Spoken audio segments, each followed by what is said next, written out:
Bearcat Bounce Podcast, back at it again.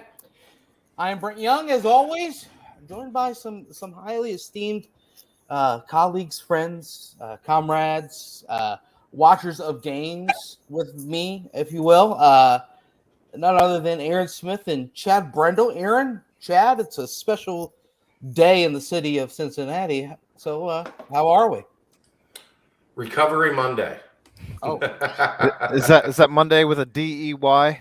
Yeah, sure. Ooh, I see what you did there, Aaron. Very good. Well, Aaron, how are we?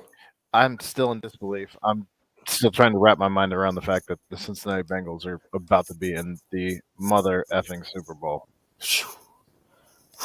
Chad, recovery's going all right? Yeah, it was. I didn't turn it up too loud. It was pretty mild celebration, but crazy to. Like I said, the last time it happened, I was 11. So I consumed a lot of the content today and just kind of soaked it all in. It's hard to believe that they won 6 games in 2 years and now they're going to the Super Bowl.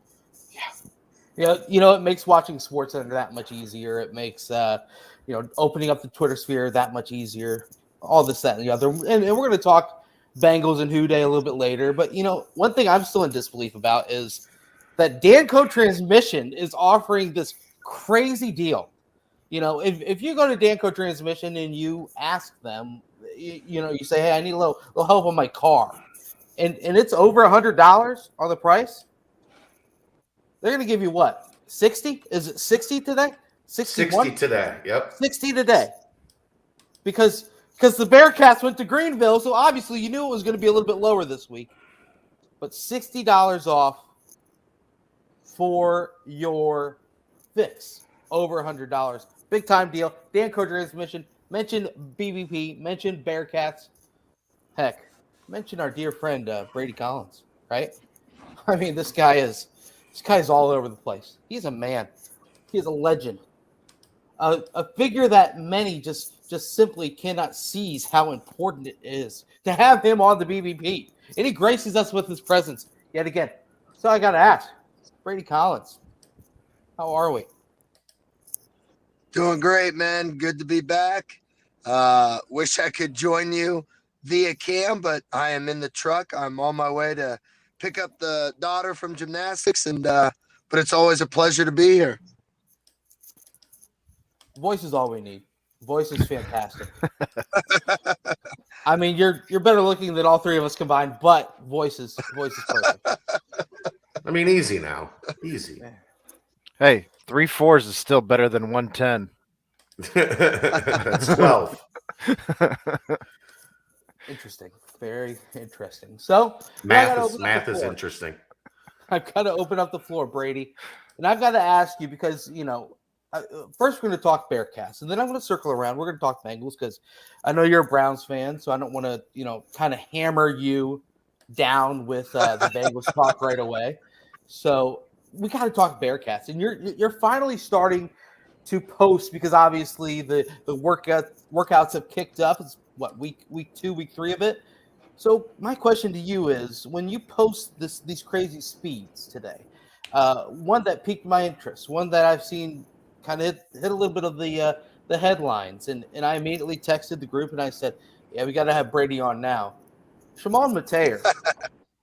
I mean, can you just explain to me how Shimon Mateer, and you can heckle me if I'm saying that wrong, but 20-point-something miles per hour just catapult me through this transition of a monster human being in Shimon, and how he is able to put up this speed and what you're seeing throughout the team with so many new faces. Yeah, no, I mean, today was our first day of what I like to call the speed school stuff that we do. If you haven't noticed, it's last year was the Fast and the Furious. This year is Too Fast, Too Furious. So we're just going to keep working our way up to, to Fast 9 and, all those things. But, just trying to have fun with it. We're blessed to have, the capabilities to use sports science to our our repertoire of what we do. And again, why do I love it? Because it's all about competition, right? Guys want to see how fast they're running. They want to compete against the fastest guy. And, today's one of those days where we go out there, we got a bunch of speed stations, and we're working on technique and mechanics. And then at the very end, we do some competitive races. And, the longest distance we did was 20 yards. I mean, it's only week 3, easing back into it. But it was kind of a shock to see, big Shimon Mateer up there hitting that miles per hour. But, it's not a surprise. I mean, he was a highly recruited guy. He's a great kid. He's a vastly growing young man. And it's just exciting to see all those guys put up some good numbers. I mean, there was tons of others. I always try to, obviously put the highlights of the 21s and the 20s and the high 19s. Normally when you get longer distance, you can get those top end guys, but it was pretty shocking, but it was really cool to see. And I think we're going to throw out the speed here. Yep. Yeah, sorry, I was throwing up your tweet with the actual speeds on it here for the viewers. So, I mean, obviously, Shimon Mateer is standing out as a guy with some speed.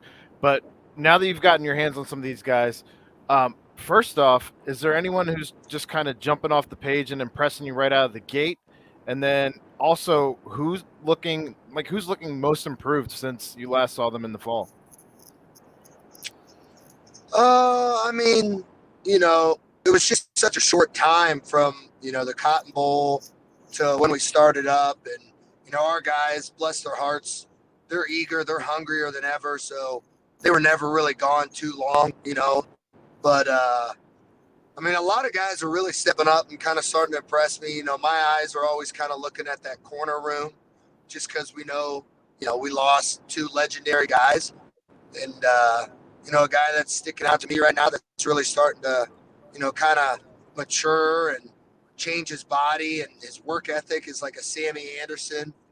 I'm really loving the safety room right now. You got Hicksy. Hicksy's on like another level, really taking the leadership to new heights.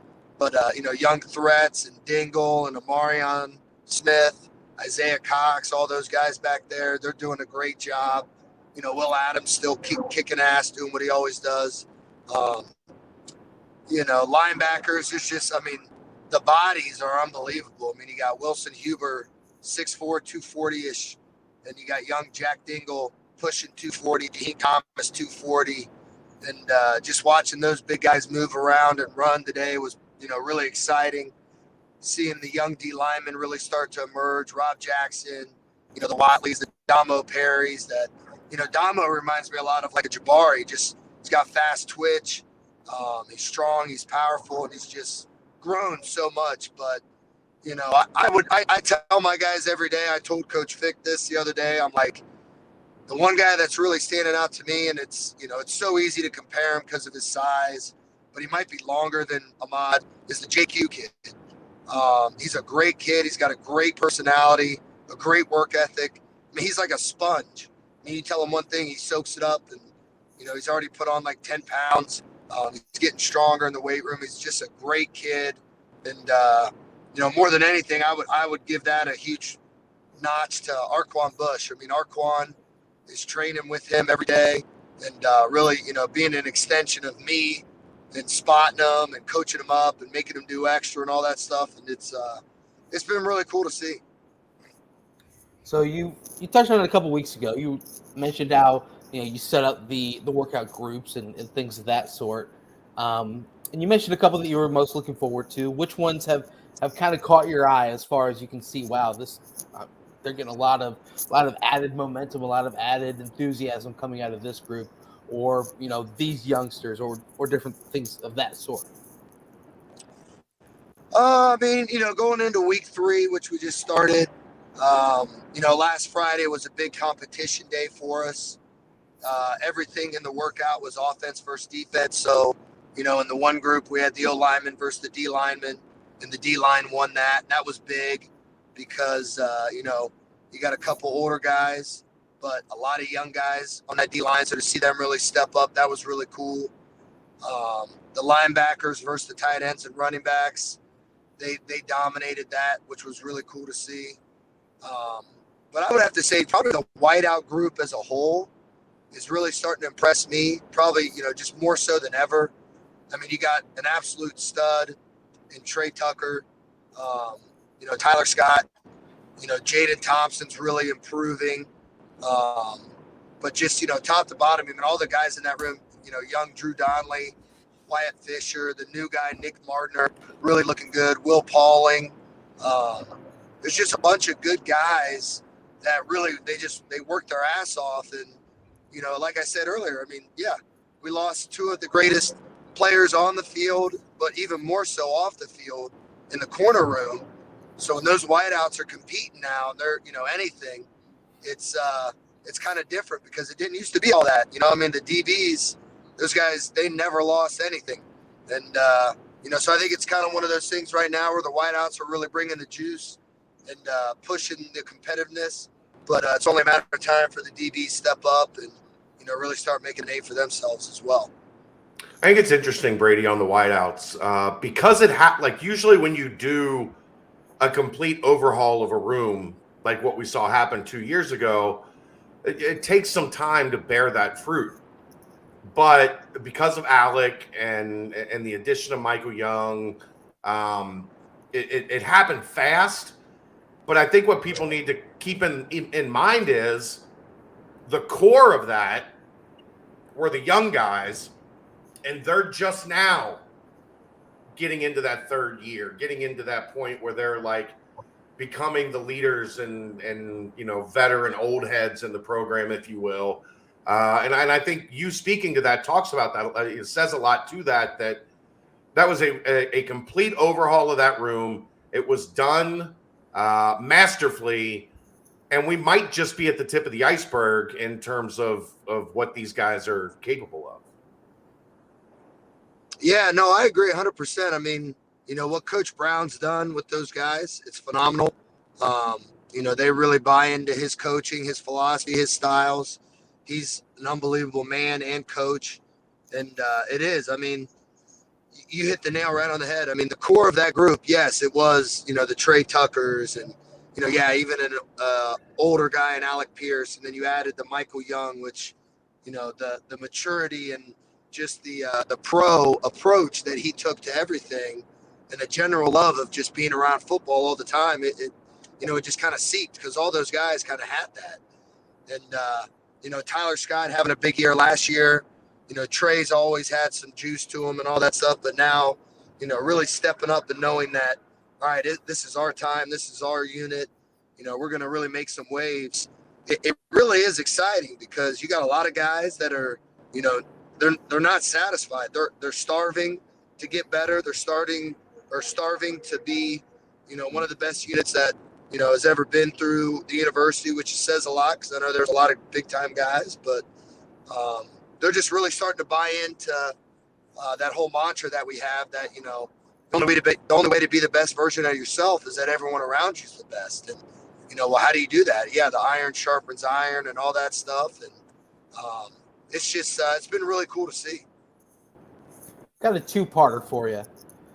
First off, the whole Senior Bowl down in Mobile has kind of kicked off, and today has been the releasing of the the measurables and different things of that sort. So first part is, do you guys use that as a staff to kind of put up in front of the team to say, hey guys, look at the amount of growth that Darian Beavers made, look at the amount of growth that Desmond Ritter made and different players of that sort made, and now look at them here at the Mobile at the Senior Bowl. And two part of the question is this: is there any way that you try to stretch their arms or work their hands out so they get a little bit bigger hand measurements or any things of that sort? Because I mean, geez, every single thing you look at on there is like, oh dang, too short of arms. I was expecting a bigger hand. So is there any workouts to try and grow the hands and the arms?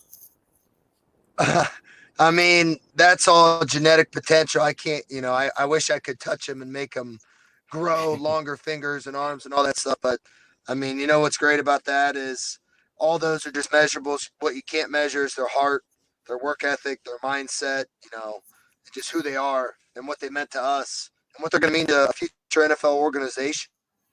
Mhm.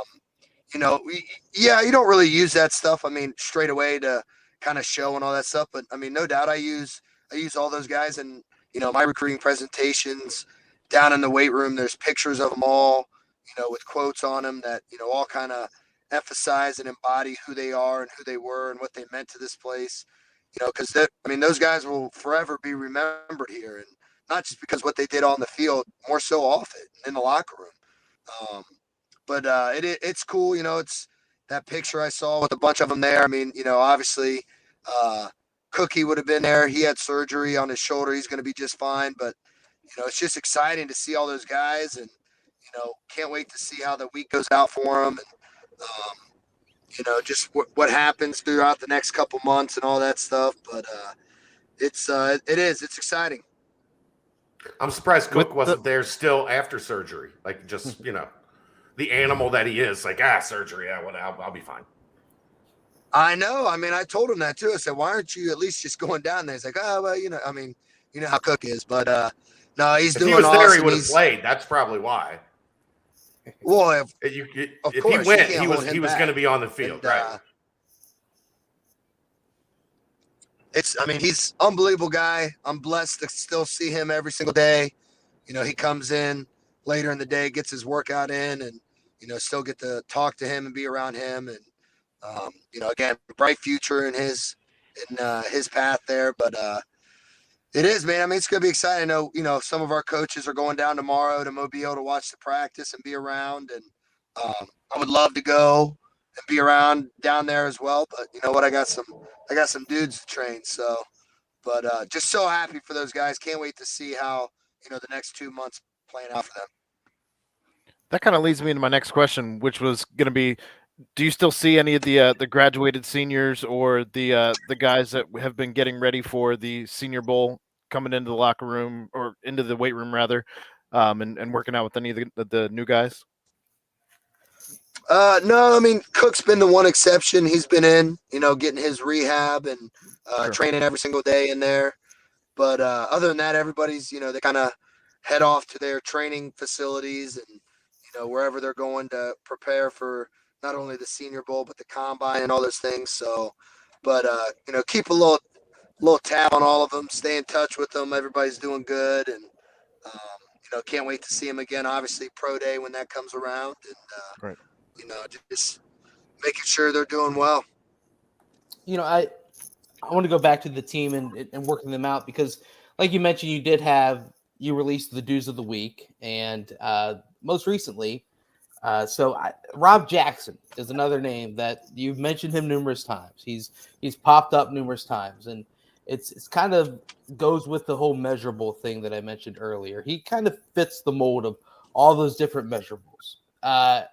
What have you seen Rob do so far through his, freshman year? Didn't really see the field much, obviously, because there was a plethora of talent in front of him.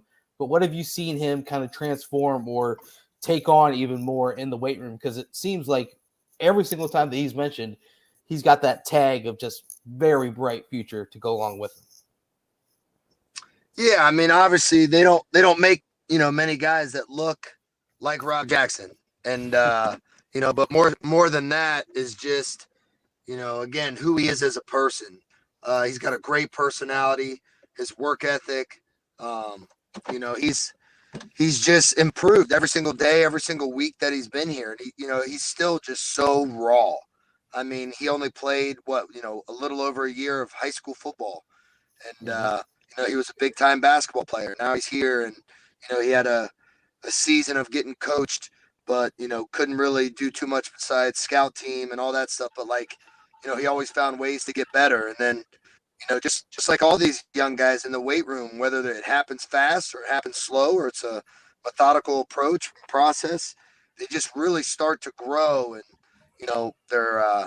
their intensity and their work capacity just continues to grow. And it's, I'm always selfishly going to have, the guys I'm training, we're going to do a little bit of extra, and we're going to superset this with that. And, my older guys are going to take him through a set of this and that because, they feed off that. And he's just a guy that just, he attacks everything. And, he's just really starting to really impress me. And just a testament to who he is. And can't wait to see him continue to develop.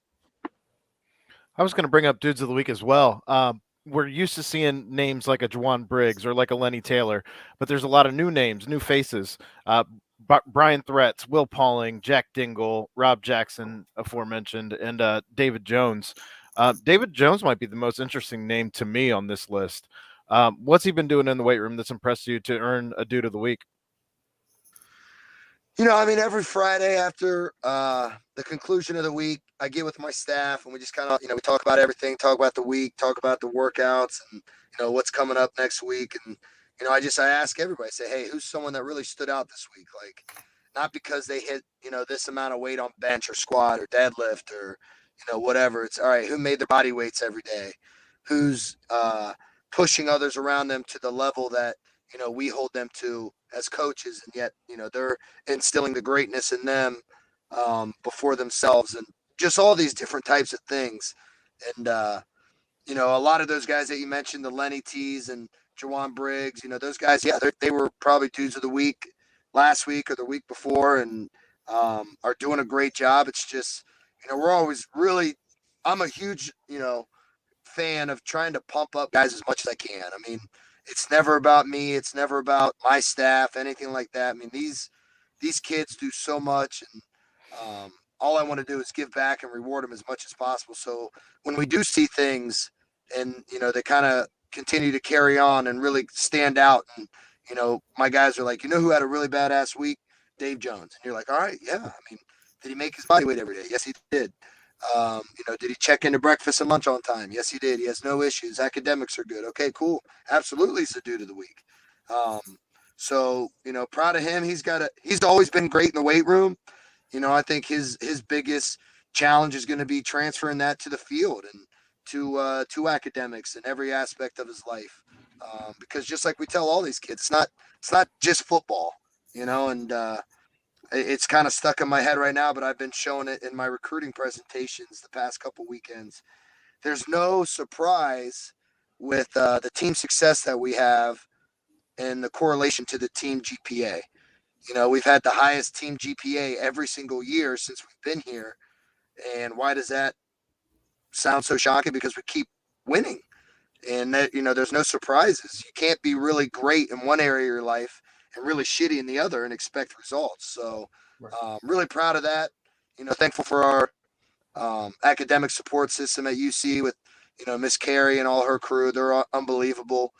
And, just, again, anybody that really steps up, we want to shout them out and give them a little love. And, well, first off, the checking in for breakfast and lunch, I think I do pretty well at that. So I guess I've got 1/5 of the way towards the dude of the week. But aside from that, it'd be a bit of an uphill race. But I have to ask the sexy question for all the listeners and the viewers. Nick Martin, you mentioned him already for a little bit. Tell us a little bit how he's looked and what you think the next step of his evolution is. And then, of course, how has Evan Prater, Ben Bryant, the QB room looked at on top of that as well? Yeah, Nick is an extremely well-looking kid. He is very tall. He's got great big hands and a great attitude. He's always got a smile on his face. I think he's still kind of getting, used to the flow of everything, but he tells me he's loving it. He's vibing with everything. Really happy he's here. Best decision he's made, all that. And, I think it's just going to be a great process, through this winter. And then, getting to spring ball, seeing what he does and all that stuff, and then reevaluating and assessing and, having a great plan in the summer for him. But, he's already putting on some good mass, and, the goal will be to get him as big as we can. Not big, but, lean muscle on him. And, that's only going to make him bigger, faster, and stronger. But really, really proud and happy to have him. And then, the quarterback situation, it's awesome. I'd be selfish not to say so. I train those guys. And, Evan got to be around Ben when Evan was a freshman. So, those guys have a great relationship. Evan used to work out with Des and Ben. So now, with Ben and Evan working out every single day, it's like it was with Des and Ben. It's like it was with Des and Evan. I mean, they push each other. They don't let one person take a rep off. They're having fun, pushing others, and they're just really grinding every single day to prove to everybody in the room that they're here, they're going to compete, and they got each other's backs, and it's been really, really awesome. I mean, you couldn't ask for two better dudes, and each one of them have their own um, individual kind of personal goals that they got to do this winter, and then through spring and summer and all those things, and each one of them, to no surprise, is really starting to attack those, and it's been really fun to watch. I don't know if I've missed anything, Brent, so you can let me know if I have, but the last time we saw the locker room, it was starting to be gutted. So have you peeked your head in, Brady, to see what the update is on the locker room status, or are you just going to wait and see as they unravel it at the big we're done? Oh no, I make sure I pop my head in there every day. I want to make sure, things are in motion and they're working. It's absolutely gutted. It looks 30 times bigger. It's exciting to see, the progress day by day, and obviously can't wait for the end result. Those kids deserve it. Um, you know, been a long time coming, but yet, we've earned it the blue collar way. We earned it through tough, nasty, gritty work and a lot of wins, and can't wait for the unveiling, but it's pretty cool. I mean, speaking of pretty cool, Brady, it's not the Cleveland Browns, but a pretty cool thing happened in the city yesterday, and it's the Cincinnati Bengals, the Who Day, heading to the Super Bowl. Is this something that you have kept an eye on? Obviously, in the same city, just the amount of success the two football programs in the same city have been able to have in the same year, and kind of what were you thinking when you were taking in that game yesterday? I mean, I obviously grew up a Browns fan just because, you root for your dad's team. Well, and you had the Cowboys So you mentioned obviously, too. yeah, that was, back in the day when Bernie Kosar left and jumped around. But, obviously throughout my career, and I've been blessed to train and be around a lot of guys that are in the NFL and play on a bunch of different teams. So, more so than anything, I'm just a fan. I'm a fan of every team. I'm a fan especially of guys I've been around and had the pleasure to work with, um, both players and coaches. I mean, and that's what's kind of unique about the Bengals. I mean, one of my favorite guys from our first year here, Doug Rosfeld, chief of staff or whatever he is there. Incredibly happy, to see him be successful and the things that they're doing there.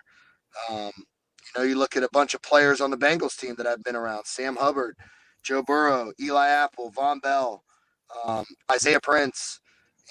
It's just that's exciting. And then you throw a Bearcat in there and Huber. It is, man. I mean, it's really cool for the city. I love that tweet. I think Sports Center put out. Cincinnati really is, the football heart of it all. And I was like, hell yeah, it is. I mean, with the Bearcats and the Bengals, I mean, what a lot of people need to put a little more respect on Cincinnati. But that game was crazy. I'm watching it.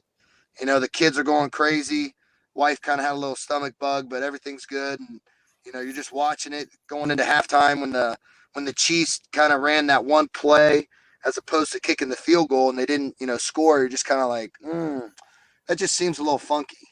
And then, Bengals come out and have a great defensive plan in the second half, really, kind of shut down Mahomes and slow them down offensively.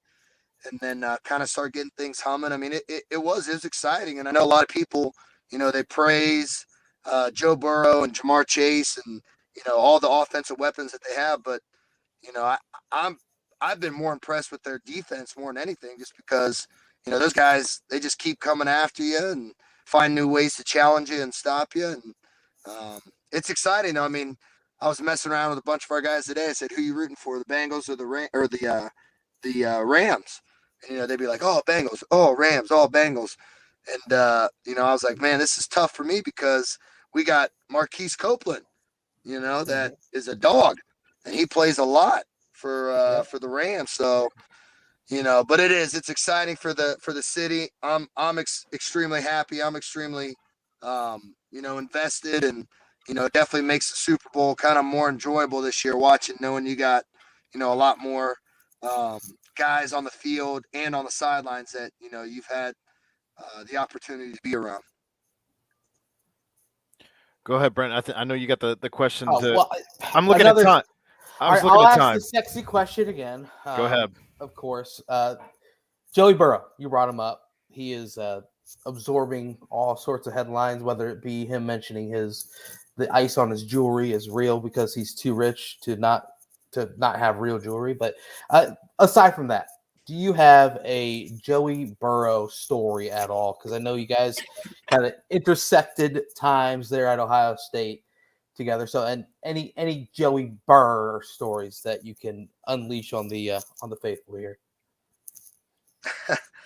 I mean, I'm sure a lot of them are already out there, and there's pictures of, the way he dresses or old school pictures of him and all that stuff. But just an incredible young man, a complete grinder, competitive guy, but was just always kind of quirky, just, kind of had his own little style, his own persona. And, I think every single day when he came into the Woody at Ohio State, he was wearing, flannel or some type of pajama bottoms, whether SpongeBob or, just something weird. And what was that old arcade game, the NBA Jam and all that stuff. Like he had some T-shirts he would wear all the time, and but just again, his style has obviously evolved, and that's been cool to see. But just a guy that definitely has his head on straight, has a very unique personality, and just so happy for him, and no surprise to see his success paying off. So who you got then in the Super Bowl? It boils down to it. If you had to pick. Oh man, that's tough. I mean, I don't know. I don't even know who's even projected to win or what the line is. None of that stuff. I think it's Rams. I think it's 7. gonna. No, Yeah, 3.5. I think it's gonna be. It opened at 4. Open at 4. Opened and dropped to 3.5 last Okay. night. So Rams by 3.5. I think it's going to be exactly what we've been seeing all postseason. I think it's going to come down to, that rookie kicker with the ice in his veins, probably kicking a last-second field goal or something like that. I mean, I'll take that. It's just all these games have been, they've been so close. They've been back and forth, and I know again each team has great high-powered offenses, but they also have extremely talented defenses that are going to challenge it. I think it's going to be exactly what we've been seeing. And, I wouldn't be surprised to see a nice 24-21 or, even a 31-28 type of final. I mean, the last 6 games in the NFL have been just phenomenal.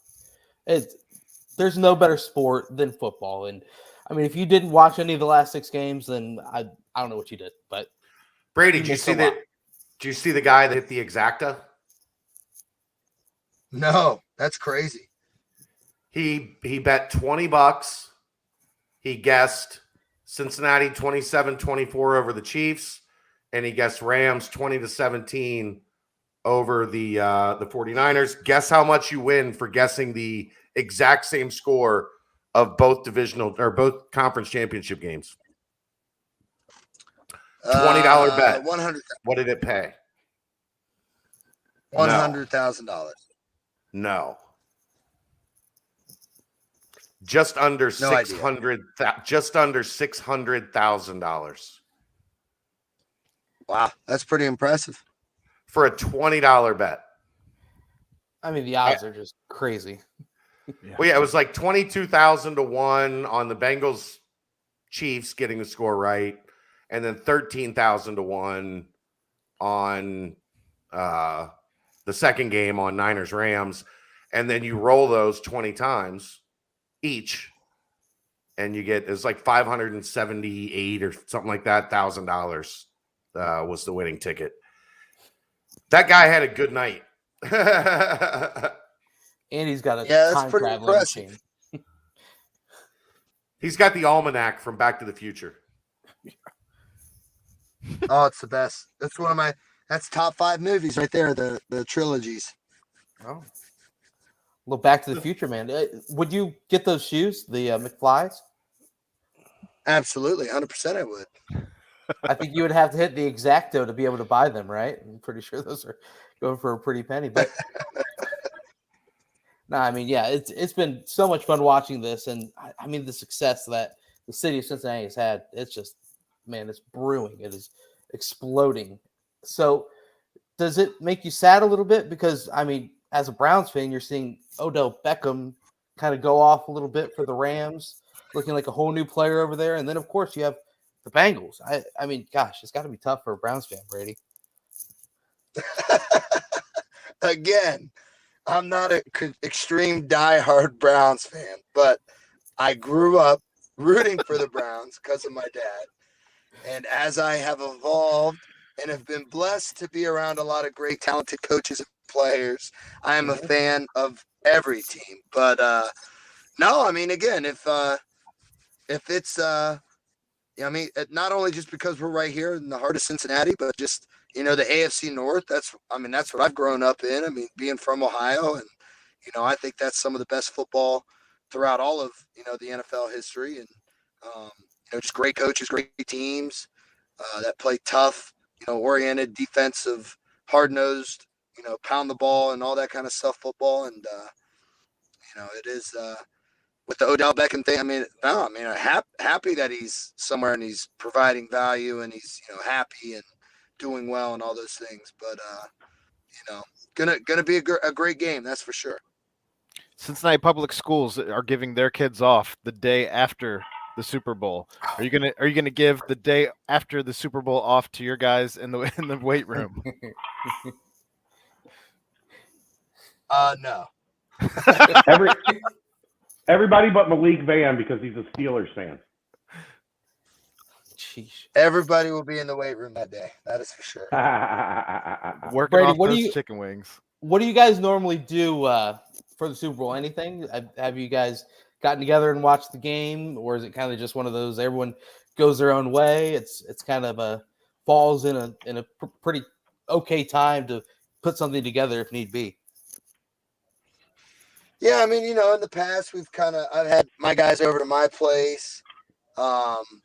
We go over to one of our friends' house. He invites us all over. We go over there. Just it's always kind of hard because the game starts so late. We got morning workouts the next day, but it's definitely one of those things you want to watch. Yeah, it doesn't start matter. that It'll late. be over by 11. I got to bed early, man. It's a 6-hour game for sure. You're looking forward to the halftime show though, right? With Eminem, Dr. Dre, Snoop Dogg. Oh hell yeah, I am. That's a lineup. Yes, it is. It's gonna be one heck of a show. Brady, you can join us on the BCJ trip to LA. Chad just sprung it upon Aaron and I today. Chad, all inclusive. He said he's sure. footing the bill on the PJ to go out there, Right, getting us our own place, and on top of that, tickets to the game. How about that, Brady? How about that? Yeah, I think we got some workouts and stuff I got to do. I would love to go out there, but I think I would best be suited staying home and helping the wife with the kids. Okay, You'll be at the same exciting place that Brent and Aaron will be, home. Whoa, That's right. I might go. I'm not taking them with me. I mean, shoot, tickets out there are dirt cheap. It's just the $5,500 you gotta pay if you want to go into the stadium. Yeah. So that's I don't know if that's a little out of the BCJ price range as far as what I'm getting so far. But it is what it is, and who knows? I would take an all inclusive trip to a workout for the Bearcat football program, honestly, over that. So who knows Well, there you go. if I could ever There you make go. it over there. Guys, anything else for Nope. for Brady? He's got to go. I know he's got to go. So Brady, Yep, thank you about so to much for Pick up joining us. about it now. Okay. Oh no, Thank- appreciate it, guys. Always a pleasure. Until next time, Brady. All right, boys. Be safe. See you soon. Okay, brother. Thank you. Brady Collins, man. And that is the minute mark at 40 minutes. Brady Collins. Again, if you sponsored the timestamps, we would be able to insert your ad here. Just saying. You guys are hammering those. That's It's a sales what I'm pitch. talking about. You We know. give the people what they want, Brent. Look, it's like we talked. We're working on Danco. We're building up the Danco business. We've turned Galactic Fried Chicken into the hottest spot in Greater Cincinnati. So we can do that for you. Wow. See? That's what I'm saying. Look what we did for Home Field Apparel. The number 4 sales day in the history of the company. Oh yeah, it was 4. It was 4. Wasn't it close to 3 or was it a little bit No, further out of reach for they 3? just squeaked past Notre Dame, Past Notre Dame, at yeah. midnight. Okay. And So- Danco transmission, man. Heck of a deal there too. So Yeah, like if you want success in advertising, we're where to go. and the Holy Grail was getting a lot of love during the game too. Oh, they don't need us. That place, I know, that place I is know. big time. Well, guys, we actually gain credence from the Holy Grail sponsorship. They help us. Right. Everybody goes to the Grail. It's the best sports bar in Cincinnati. Easy, hands down, hands absolutely down.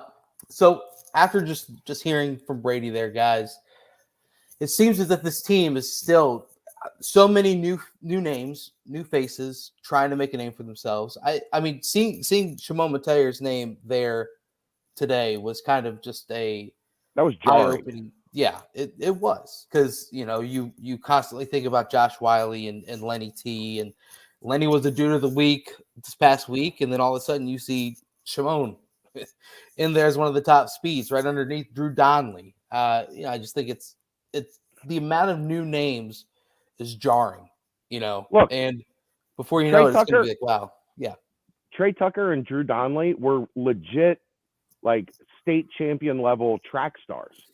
Mhm. And 6'4", 257-pound Shimon Mateer was right behind them. That's ridiculous. I couldn't believe it when I saw his name on that list. And I don't care if it's only a 20-yard, quick sprint. That's still like, that's an absurd speed for a guy at that position, especially because if you have that much burst in a 20-yard length, I mean, you're going to be able to get. That's a tight end. Yeah, that's a tight end. You're going to be able to get open against a lot of different formations that will try and stop you. So tight end U flows on safely. I mean, I don't know. That's exciting to see those names. But And then man, JQ fourth. Like, let's not Right. forget that. Yep. And of course, another name that just glowing reviews every time that Brady brought him up without us even mentioning him. Is he's like that guy JQ. So I don't know. It's going to be exciting to see. We mentioned it every single podcast. Who's going to step up and who's going to be the one that kind of takes control and owns a position or owns a spot in the 2 deep that we might not expect it. I mean, Chad, you dropped your 2 deep for the defense, and I mean, it seems like it'll be one that could a UC Merck question could probably work well for this. Is predict your 2 deep now, then before spring, then after spring, then before fall. It just seems like it's going to be so fluid, other than the known spots up to this point. Well, the one now is the one before spring. Like spring football's in a month, Right. like 6 weeks. Like that. Right. There's not much that's going to change in the weight room. Like you're going to have to change that on the field. Yep. So that one, I can't wait to get to spring ball. I've said it 100 times already. I cannot wait to get to spring ball and get this started. I agree. So there was a big and anything more team stuff for football? No. move I think on to Brady recruiting covered real most quick. of that. Yeah, Brady did as admirably as he always does. So obviously a big weekend in recruiting. Mick just dropped a reaction article to the junior day here. From the offense. Defense yeah. still coming, and then he's got a couple individual players that he's going to talk to that were here, the bigger names for features as well. So we got plenty of junior day coverage still coming this week on Bearcat Journal. And if you're not a member, 60% off through Wednesday night at midnight. So, if you're just listening to this podcast and you're thinking, boy, I'd really like to have more of that, recruiting deep dive information, you know where to find us. You absolutely do. Just want to let you know there was a timestamp at 45 minutes at the conclusion of the football notes section. So again, if you were advertising, that would be where we would put that ad in. Just saying. Yeah, that's where we would. Obviously some big names there. Not anything to look too far into because obviously it's class of 2023, but still those articles will give you a deeper dive than we kind of can or will here, I guess. But man, it's cool to see the different route that I guess it's kind of an evolution that the staff is doing, kind of going from the now targeting the higher rated players, targeting those that kind of fit exactly what you're trying to do. So, man, that'll be a fun couple of names to track as that continues to build more and more.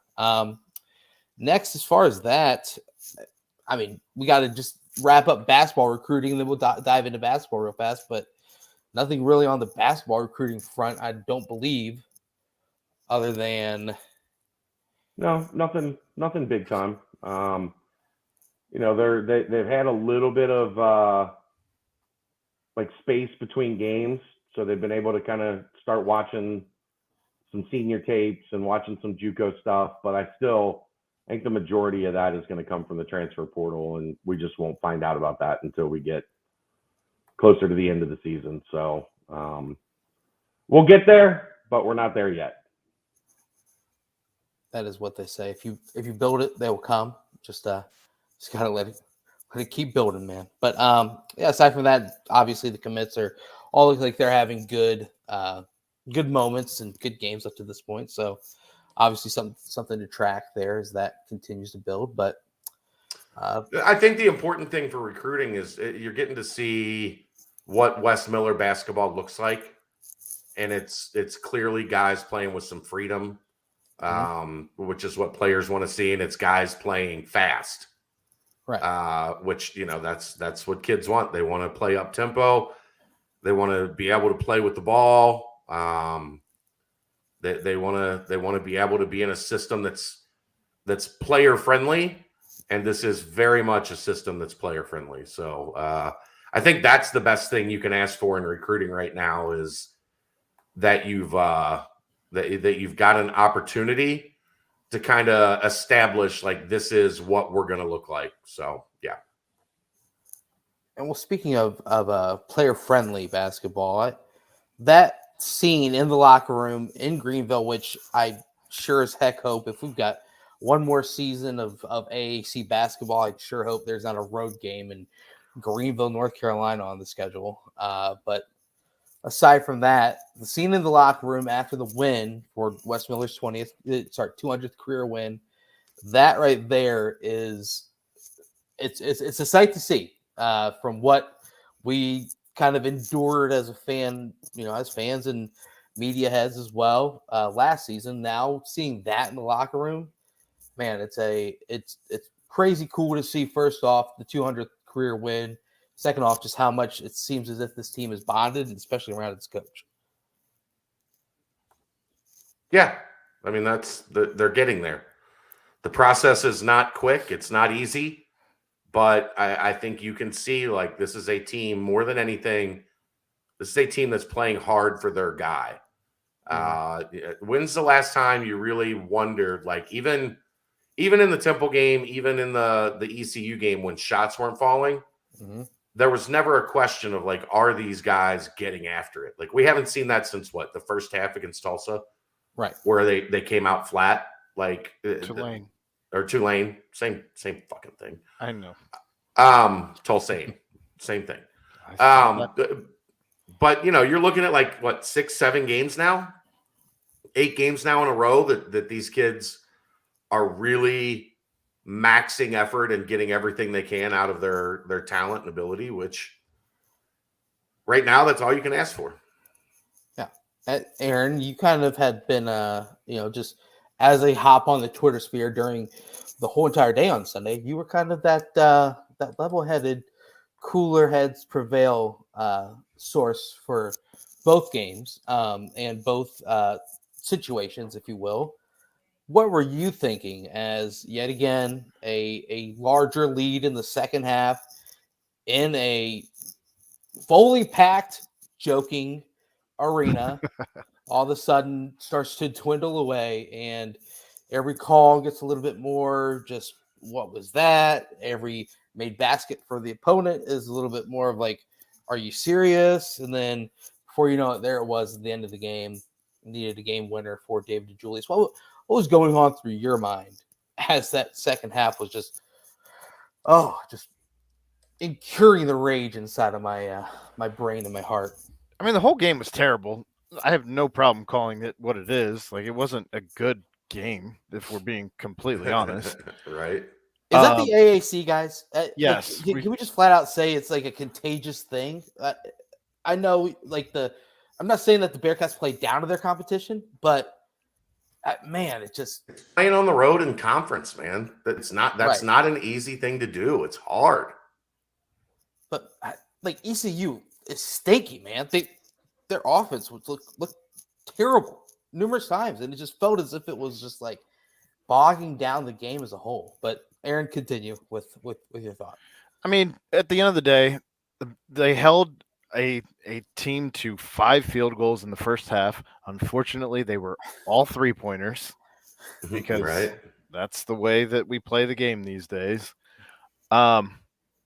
And like we talked about last night, I think it was 3 of 25 or something like that, between basically every player on the Bearcats that saw minutes outside of Micah Adams-Woods, Jeremiah Davenport, and David DeJulius. So that's not good. But at the end of the day, I mean, I don't know. I guess I like to believe that if you have better players, you're more likely to come out with a win. And I think that this team just has better players and better coaching. And so I don't put them out of any game that's close until it's 0-0. Yeah, agreed. Chad, it was another situation where the shots weren't falling at a premium, but you had numerous times where you kind of give the ball to David DeJulius, let him figure out a way to score a basket, and then of course Mike Adams-Woods had a career day, mostly a career half, but ended up with a career high in points. Is this kind of one of those where when the shots aren't falling, maybe it is give it into the hands of DDJ or a hot Mike Adams-Woods and try and see if they can't either create or knock down a shot in a timely manner? Yeah, I mean that's what you got, man. Like that's your go-to guy. Like DeJulius has kind of entered that role as like your give the ball to him and go get a bucket guy. It's difficult because he doesn't have he's not 6'5" with long arms where he can kind of get a shot up over anybody at any given time. But they're making do with what they've got, and they're fighting, and that's the best you can ask for. Right, I agree. The Micah Adams-Wood charge. Can we all agree? Awful.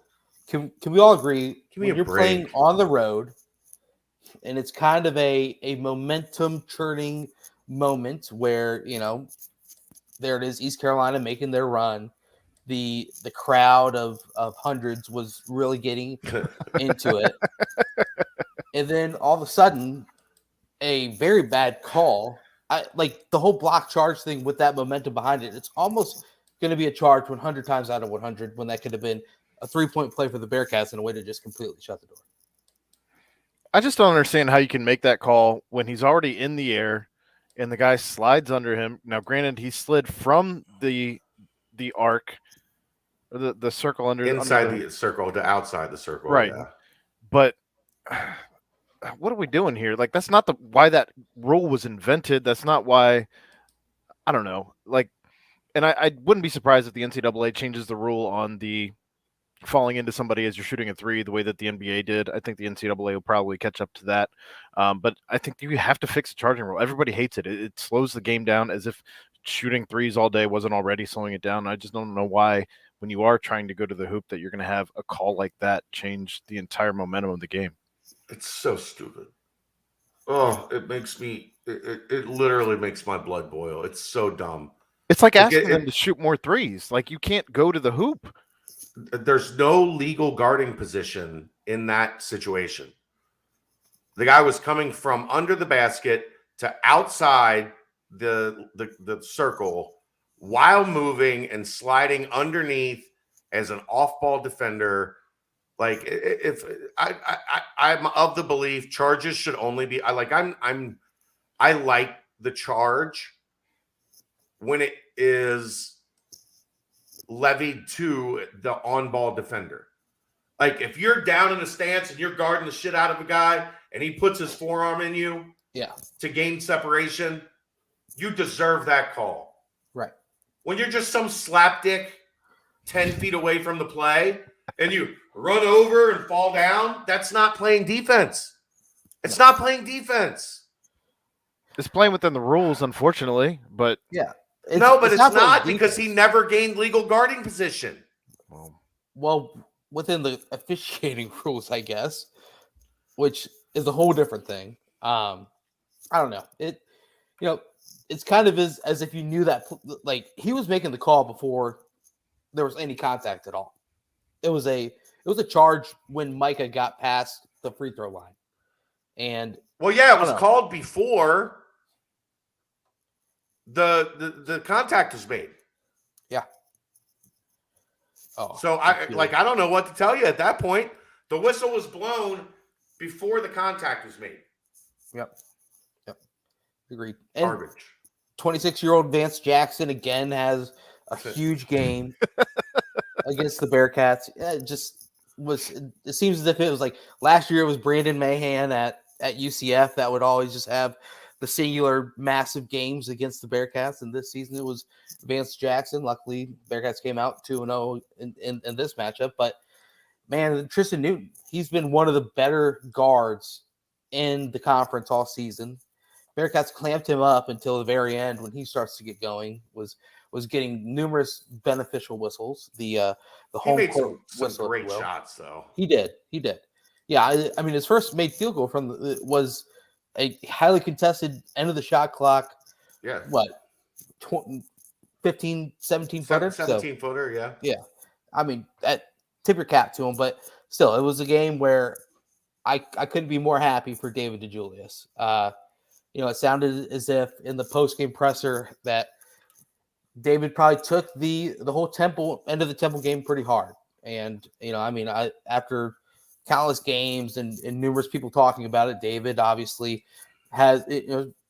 struggles with some things emotionally, and he was able to overcome that. And seeing him go have the wherewithal to grab his offensive rebound and put it back up and knock it down. I mean, that is awesome to see that for David DeJulius.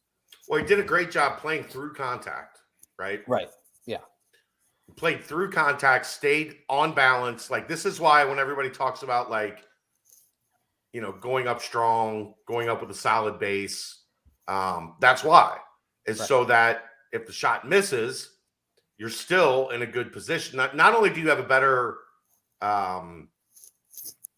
look at at making the shot, but you also have a better chance to rebound the shot. I also thought it was Odio Guama and somebody else that both went in and contested that rebound that kind of opened things up for DeJulius to get his own miss and be able to cleanly go back up. So it was textbook end of the game situation. You didn't get the first one. You took the shot with the nut. You didn't milk the clock down to where you didn't have enough time to go get the rebound and put it back up. And then the thing that's not talked about enough is DeJulius not only scores, but doesn't celebrate and act like an idiot. He immediately gets down the floor and gets a hand up on Newton to challenge the shot.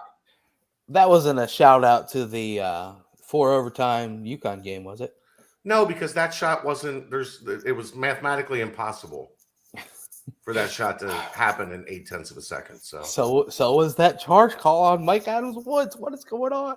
But no, it in the end, it was a win for the Bearcats, and one that, man, I probably would have had to cancel the podcast tonight if no, we would have still had it. But I mean, if that shot wouldn't have gone down or something along those lines, it just seems as if these tough games really, I don't know. When the shots are falling, this team is very tough to beat. Very, very tough to beat. But these grinders outs, it might be something that continues the rest of the way. Well, they're also proving that when the shots aren't falling, they can come up with ways to win. They're gonna fight you. Like they're gonna battle. Like it's not gonna be when that's the thing that these last 2 games they've said the most to me about this team is they're playing through offensive struggles and still playing hard, because it is so easy when shots aren't falling to just like pack it in and be like, it's not our day. Right. Not going to happen today. No, they're not doing that, man. They're still battling. They're still fighting. They're still playing hard and doing everything humanly possible to get, a good result. So for me, that's how a team develops. That's how a team evolves.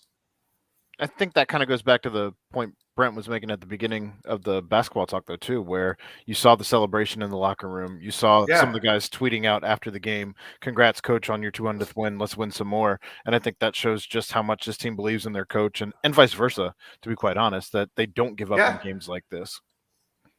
For sure. And Wes Miller's got the city buy-in, wearing a Joe Burrow jersey to the film meeting today. That was a sight to see. By the way, that was the worst Joe Burr I've ever heard when you said Joe Burr, like you were shivering. I can't roll my tongue like Cardi B. I've tried before. It just Joey Franchise. I'm not going to do that in front of Mr. Brady Collins. He's going to Joey Franchise. I wonder if there's something wrong with me. Joe Shiesty. Joe. Joe. You're like that goat with the tongue, man. Franchise. The worst. But anyway, speaking of franchise, man, Evan McPherson, man, what a weapon. What a weapon. God, he is so automatic. That's why you draft a kicker. That's why you draft a kicker. At least that kicker. He's right. At least that kicker. But no, I mean, this basketball team is still, and right now is when and I'm not going to say they are on the bubble. Still, that Temple game kind of really took a lot of wind out of my sails. But I mean, shoot, this week is monstrous. You got a game on Thursday against Memphis, and then you follow that up on Sunday against Houston. And I watched some of that Houston UCF game over the weekend, and UCF looks tough, but Houston, they look beatable. I really think they do. And in front of a home environment and hopefully one that is going to have a good fan presence there, hopefully coming off the heels of a win against Memphis. I mean, if Cincinnati goes 2-0 somehow this week, and I'm not going to put that pressure on anyone, I mean, there's no way that they couldn't be right there back in the talks of being a force or a team to look out for when it comes to March. So a huge opportunity on the horizon this week. It's going to be big back-to-back games. Probably the biggest back-to-back since the Kansas City trip earlier this year. Don't forget they're unveiling the throwback unis. Oh yeah. Don't lose with those unis on. Don't lose. Hopefully the weather holds up. It is looking pretty gross on Thursday. So yeah, Wednesday night going into Thursday. I mean, that's no, I've seen Thursday night, like Thursday night going into Friday. Well, yeah, You got to remember, you're looking at weather in Indianapolis. I am, yes. The weather in Cincinnati is supposed to be like ice Thursday evening into snow on Friday. So, and the worst thing about it is this year I have not been able to make it to as many home games, and it just really bothers me because this week I was so gung ho about making it to both, but now Thursday is like I went to a UCF game a couple seasons ago and drove home in like a pretty hard snowfall. And man, I felt like I was like driving through like Star Wars, when like the stars are coming at you. right. I had to pull off on the side for like an hour. Didn't get home till like 4 a.m. I don't know. It was tough. But yeah, hopefully the weather holds up because man, there needs to be a crowd there for both games. Thursday for sure, because Memphis, they're loaded with talent, yes, but man, they've got some holes in that team. And then, of course, on Sunday, I'm expecting a big crowd Sunday. I think this is a pretty frenzied city when it comes to sports right now. So Super Bowl is a week in a week. So go here and then fly out to LA with Chad and Aaron and myself, and then we'll be able to go from there. But yeah, I don't know. Do you guys think if 2-0 this week? And yeah, it's going to be tough. But obviously, if 2-0 happens this week, you got to put Cincinnati right back there in every talk as far as it goes to the potential of postseason play. Yeah, I mean, if you get we've talked about it. The biggest thing on Cincinnati's resume is that win over Illinois. If you can somehow find a way to add a win over Houston to that resume, right? And guess what? That SMU win continues to they haven't lost since playing Cincinnati. No. So if you have 3 marquee wins, 2 marquee wins, and then a third really solid win, when you compare that to what the bubble looks like, you're going to be in the conversation. I'm not saying you're going to make it. I'm not saying you're a lock to be in. Right. I'm saying when the conversations are had, your name has to be part of said conversations. That's all. I mean, for this team in this situation, that's all you can ask for. But look, beating Houston requires a level of toughness and physicality that still, what we know about this team is they are not a good rebounding team. And what we know about Houston is they will beat you into submission on the glass. So, it will not be easy by any stretch of the imagination. I'm not saying it will be impossible. I'm just saying it's going to take a lot. That's all. As far as the 3-point shooting goes, I did want to touch on it because obviously it seems like it's a piece of the team. Is it one of those just where they had that 5-game stretch and that might have been a bit of an outlier through 5 games, and now it's because you go from hitting 40% or more, and then now it's back to back lower than 25%, but still high volume attempts. It's playing on the road. Yeah. Also, 40 playing on the road. 40 is not sustainable. You play to your average. You hit at a high clip, and then you come back to earth, and you aren't going to hit at that same clip. But yeah, 40 was never sustainable.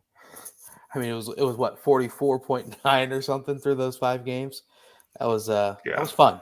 That was fun, especially the 16 knocked down in 2 games. But yeah, I mean, what? So at Temple, 7 of 33. At ECU, 6 of 27. I, for one, am still okay with shooting the high volume because you've shown the ability to knock them down. But I don't know.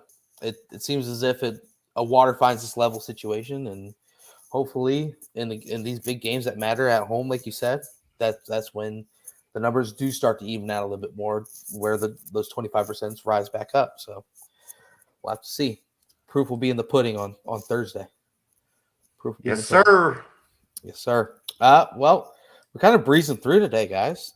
And anything more on the basketball front before we?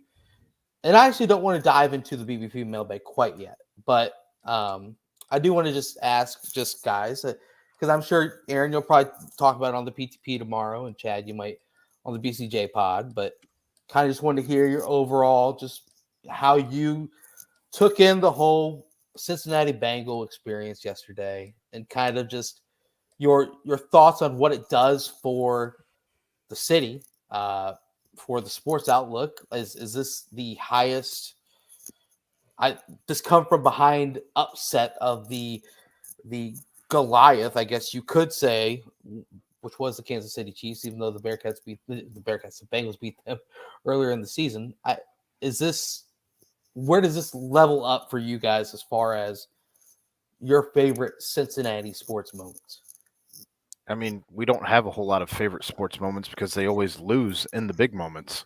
So for the curse to be kind of, I mean, the Bearcats kind of paved the way as far as like letting the city believe in something, and then to have the Bengals follow suit, like it's nothing but good for the city. And even trying to bring it back to Cincinnati, like recruiting and the football at the University of Cincinnati, like having a successful football franchise for the NFL in the same city that you have, the university, is nothing but a good thing, because it's just another selling point for why come to this city.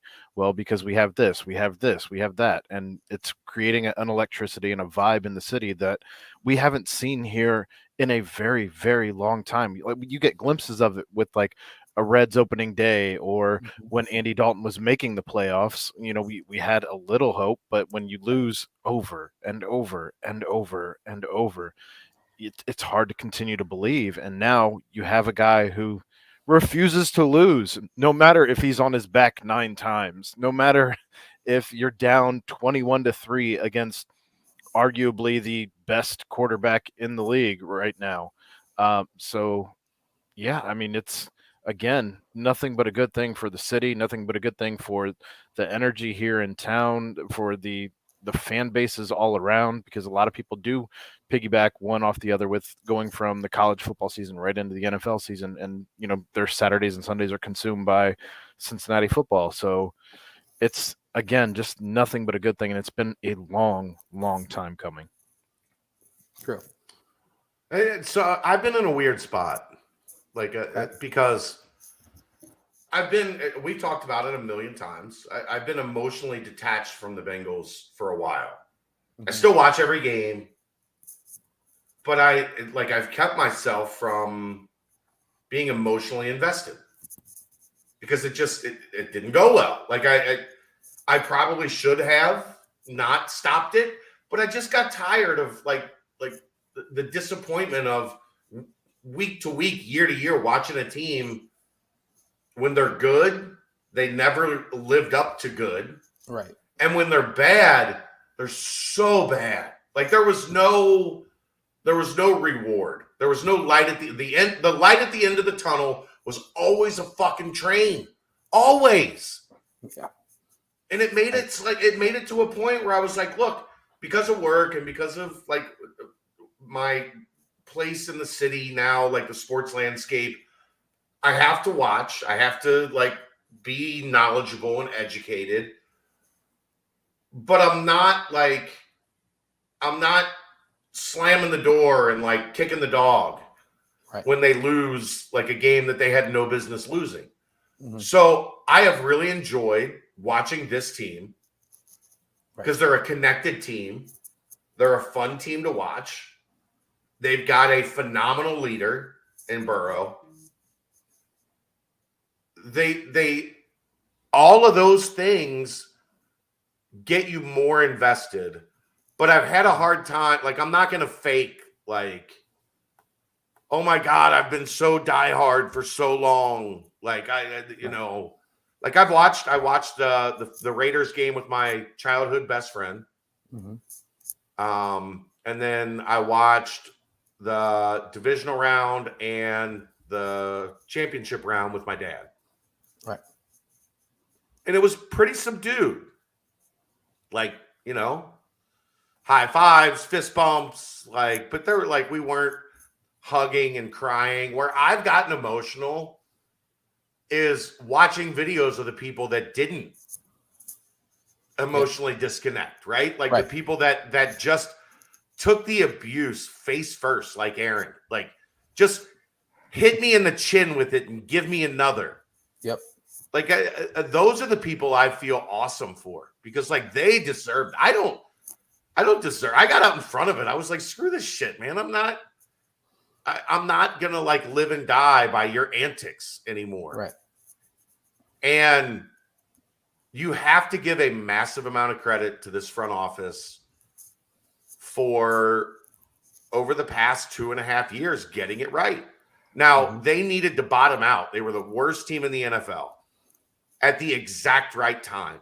You know how rare that is? Well, it's kind of like when the Cavaliers ended up with LeBron James. You know what I mean? Right. It has to happen.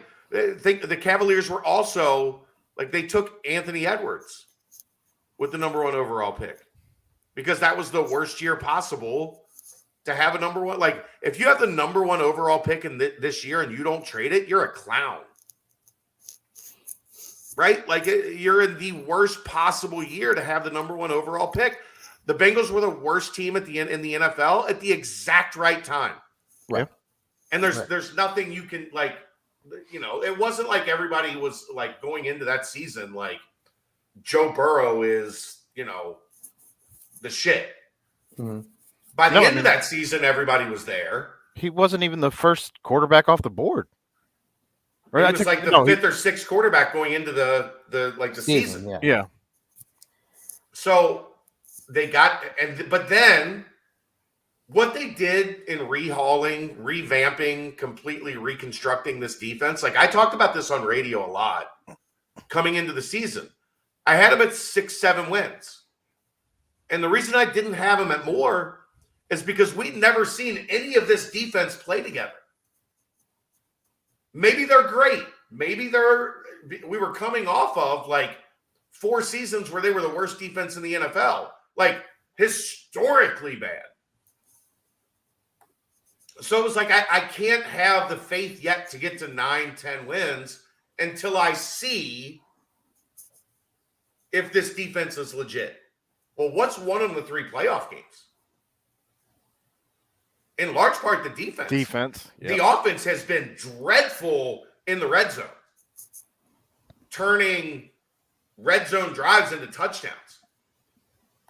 So they've answered every question. And I'm so happy for the city because this city fucking deserves it, man. We've been kicked in the balls for so long. We also beat the overtime rules that people were bitching about just the week before. There were so many people lining up to dunk on me when the Chiefs won that coin toss. Yep. They were waiting. And go get a stop. They did more than a stop. They got the ball. Right. And if Jesse Bates doesn't make that tap. Hell of a tap. That's a Tyreek Hill 45-yard completion, and the Chiefs are in business. Yep. I mean, it's crazy. I mean, 21-3 to come back 21-3 against the Kansas City Chiefs. Yeah. That just, I couldn't tell you anyone could do that. Brent, they went 60 minutes. If you count the second half in Cincinnati, the second half in Kansas City, they went 60 minutes of football and gave up 6 points. To that offense. I mean, it's funny because, even in the BCJ pod last week, Dave was like, no way that this defense can hold Tyreek Hill and Travis Tyreek Kelce. Hill didn't have a catch in the second half, did he? The entire second half, they controlled both of them. Yeah. I think Travis had one game, long catch, but that was it. Yeah, Kelce had a catch on the drive that led to the field goal that sent it to overtime. Right. But other than that, those two guys didn't do anything. Oh. It was incredible. I'm having a hard time believing it. Wow. And it's good. It's getting to the point where, like, I don't see the Bengals losing in the Super Bowl. Like, it's weird. It's a very weird. I would have felt feeling. much better if it was San Fran.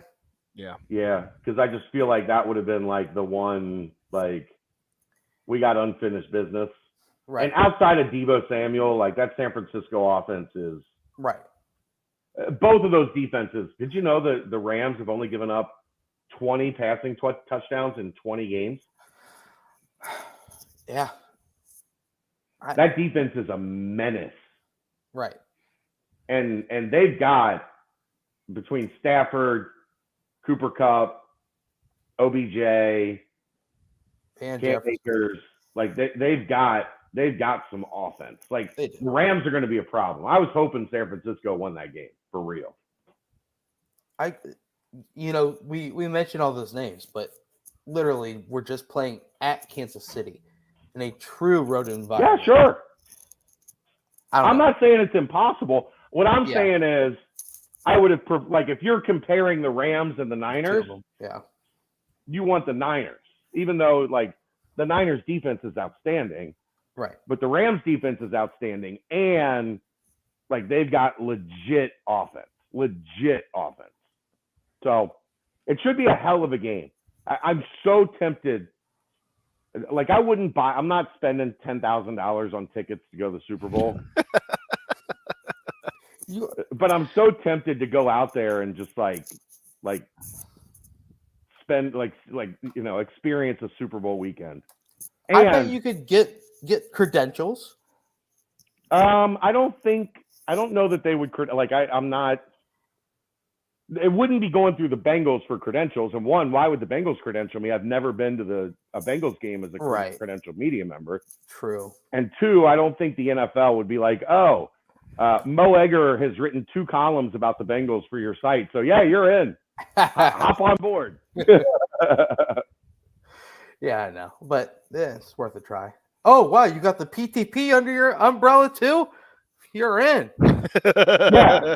Maybe that's like, we've had the Bengalorean in our network. Like, yeah. Who knows? We'll see. But, man, so cool for the city. Like, so cool for the city. Oh, and the best part is this. Just coverage at all. I mean, you listen to numerous, I listen to Pardon My Take, Barstool Sports, and it's just so much Cincinnati talk. You go, you flip to they ESPN. love Burrow. So yeah, but you flip to ESPN, it's so much Cincinnati talk, and it's just great for the city. And it ties back to what Aaron said about how it affects recruiting. It affects the entire country's perception of Cincinnati. And then when you sit back and you're like, you know what? Yeah, the Bearcats also went to the college football playoff this year. Right. And you tie it all together. And all of a sudden, Wes Miller making a run in his first season at the helm. It's just we talk about 88, we talk about 92, we talk about 90. Mm-hmm. We're going to be talking about 2021, 2022. Yeah, it's about damn time we start talking about a year with a 2 in front of it. Jesus. Right? Exactly. it took 21 of them, but now we finally got a couple things to talk about. Yeah, we had the tragedy in that one city down there where I mean, in a way, the Bengals kind of rectified that, taking down the Titans in Nashville. I don't know that I'll ever go back. But I mean, I have to go back to the area because my sister-in-law lives down there and we visit occasionally. Mm-hmm. But downtown Nashville, I think, is dead to me. I don't think I can do it. Yeah, Bridgestone Arena. What is that place? Never heard of it. The Bearcats are in the tournament in Bridgestone Arena. You got go fuck yourself. I'm good. Pre-game is at Jimmy Buffett's Margaritaville. Pre-game is at Chad's house, wherever Chad's house is at that point. Yeah, but I mean, I don't know. The whole thing's just awesome. Yeah. and Very I cool. haven't been back to the city during it, but by all accounts, it just looks like it's lighting the place on fire in a good way. Oh, I've watched 100 reaction videos. Oh, it's all they are awesome. They are awesome. Bars, people's houses. Yep. Like the Dave Adam Simone. Clements. Dave Simone. Adam Clements from Channel 12. I don't know if you guys saw this or not. Probably not. But he works. He's like a standard reporter for them. He's from Cincinnati. Right. Really good guy. And he did like a stand-up live in the parking lot from Bengal Jim's tailgate right after the game. And he had on Jeff Ruby, and like you could tell he had a bunch of buddies that were like spraying them with beer as he's live on TV. And like he was trying not to cry. Like he was trying not to like get emotional. He was trying to like bring the story back home. But you got that sense of like how much that meant to him. Yep. And getting to cover it and getting to forever say, like, I was in Kansas City and covered when the Bengals went to the Super Bowl and got to do this. I've got this awesome, they went like 7-8 minutes. It was long, like live on the news, where he's just like going and going. He's talking to Jeff. He's trying to get Jeff Ruby to take the bus out to LA. Like stuff like that, man. That's what gets me. Yeah. Because that's the awesome, like the personal stories. Like Brandon Sejo lost a cousin right before the game in Nashville. And it's been emotional as hell for Brandon, who's like one of my many sons at this point. Right. To see how much this has meant to him and like what this journey has been. Like that's the awesome stuff. Yeah. Great guy. Brandon's a great guy too. Yeah.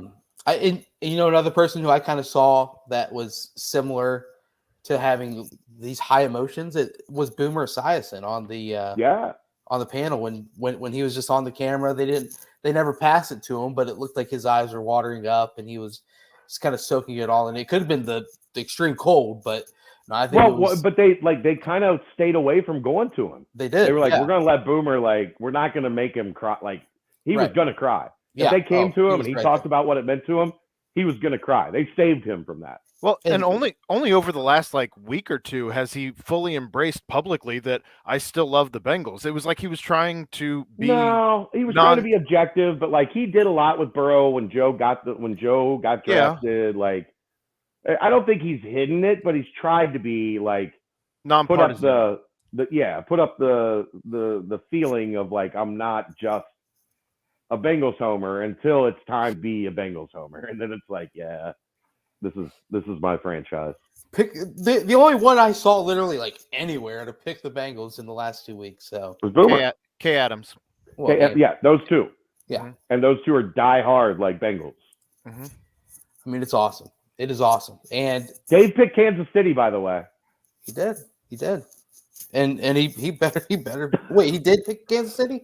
I believe he did, didn't he? Well, I didn't listen. I was listening, but I don't know if I got to his pick part yet. Oh, man. Huh.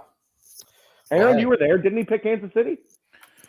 I'm always listening to where I can put something else up on the board. I don't know. I have to go back and listen so he doesn't. Yeah, or time. He might have picked the Bengals. I don't know. We do so much content, it all just kind of like comes out in the wash right now. I'm sure he'll let us know, but I'll go back and listen to the end there. But it's an awesome thing. And, for sure. From now until kickoff a week from Sunday, it's going to be nothing but great coverage, great exposure for the city. So, man, soak it up. And Joey Burrow's a legend. And you know what? Oh, I've got a recommendation too. Okay.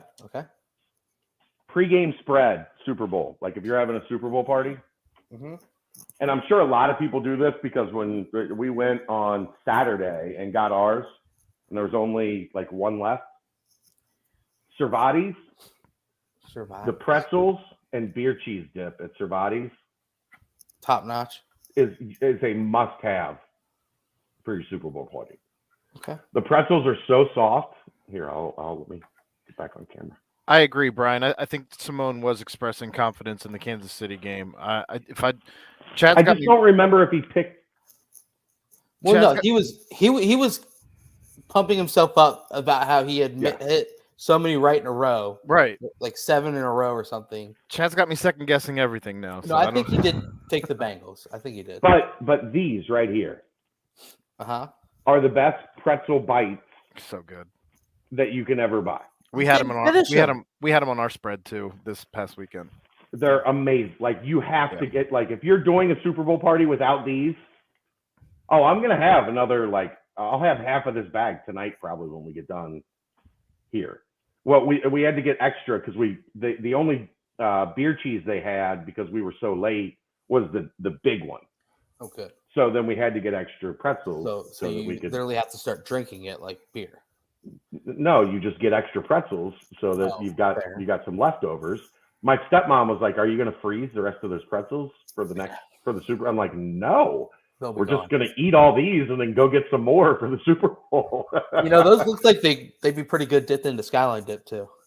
They probably would, but the beer cheese is kind of my thing with pretzels. Beer cheese slaps. Slaps. And Aaron, no, like Aaron, you did these. I've done like go. And if anybody from Cervati's is listening and wants to sponsor the timestamps, Well, I'll eat them on the show. I don't even care. yeah, I'll just like I've thought about it like 3 different times during the show. Like, would I be if I just put mute on and just ate? Like, if they were a sponsor, I would sit here throughout the show, eat the pretzels with the dip, and just unmute when it was time to talk because they're fantastic. That's good. and then some barbecue grippos and you're set. Oh man. Barbecue grippos are outstanding. I did a meatloaf for post game. A post game meatloaf to celebrate. Behind it. I can get behind it. Well, the problem was I learned in the divisional round we made steaks, but to get the timing right to have dinner at the end of the game, I had to be cooking during the fourth quarter. Yeah. So meatloaf you can just put in the oven. Yep. And be like, I'll come back and get you when it's time. I took it out of the oven when overtime started, let it rest, and then when the game was over, we had a bountiful feast. My spread was a lot of just liquids. Just a lot of liquids. I get that. I can see that. Plenty of liquids. And then it just carried on to the next game. And before you know it, it was 6 a.m. in the office Monday morning. I was so busy doing stuff that I was looking back and forth at the Rams 49ers game. And then at one point I looked and there was like 6 minutes left in the third quarter. And I was like, what happened? What just happened? Well, yeah, we were like so wrapped up in conversation among the group I was with. And then we looked up and we were like, wait a minute, this is yet another really good game. Yeah. And that is almost over. So let's go ahead and watch it, lock in. But yeah, so had to throw in the quick Bengals talk. Sure. Let's get some mailbag awesome. love. It's awesome. But yeah, time for the 513. Aaron, tell us a little bit about what what's going on with this mailbag. Well, before I get there, 513shirts.com does sponsor the Bearcat Bounce Mailbag. And again, if you go to 513shirts.com, you get 10% off on your purchase there just for entering code BCJ. Also, free shipping on all orders over $45. And I believe they still have the 20% off on the Bengals stuff. Which Bengals stuff's hard to come by right now. So if you can get your hands on stuff. There's no Bengals merchandise in town. They're playing in the Super Bowl in 2 weeks. There's no Bengals merchandise in town. If you all remember when the Bearcats were in the Cotton Bowl, Bearcats merch was also hard to come by. So it's a fun thing that the merch stores around town are enjoying right now. Also, the Malik Van collection is 15% off. So be sure to get your 513shirts.com merchandise. Outside of that, though, we do have a mailbag. Speaking of the merch, I'd say that's a good problem to have if they're wiped out, right? Oh, it's a great problem to have. That's correct. Unless you're the merch company and you're trying to sell merch and you don't have any to sell. We have sold all the merch. We need more merch. But first and foremost, UC Doc asks. Oh, nope. Just kidding. UC Merck asks, Please forgive me if this has been done, but please say what your favorite offensive, defensive, and special team play this year was for football. We've done this, right? I think we have, actually. I think we did favorite offensive play. Okay. Or maybe game or something. I don't know. Offensive play for me, Tyler Scott, touchdown, first play of the season. Okay. Correct. Defensive play for me, Ahmad Gardner, blitz in the Houston game. Okay. Special teams, Cole Smith in the Cotton Bowl. Like that was really good to see. Like Cole, come back to life.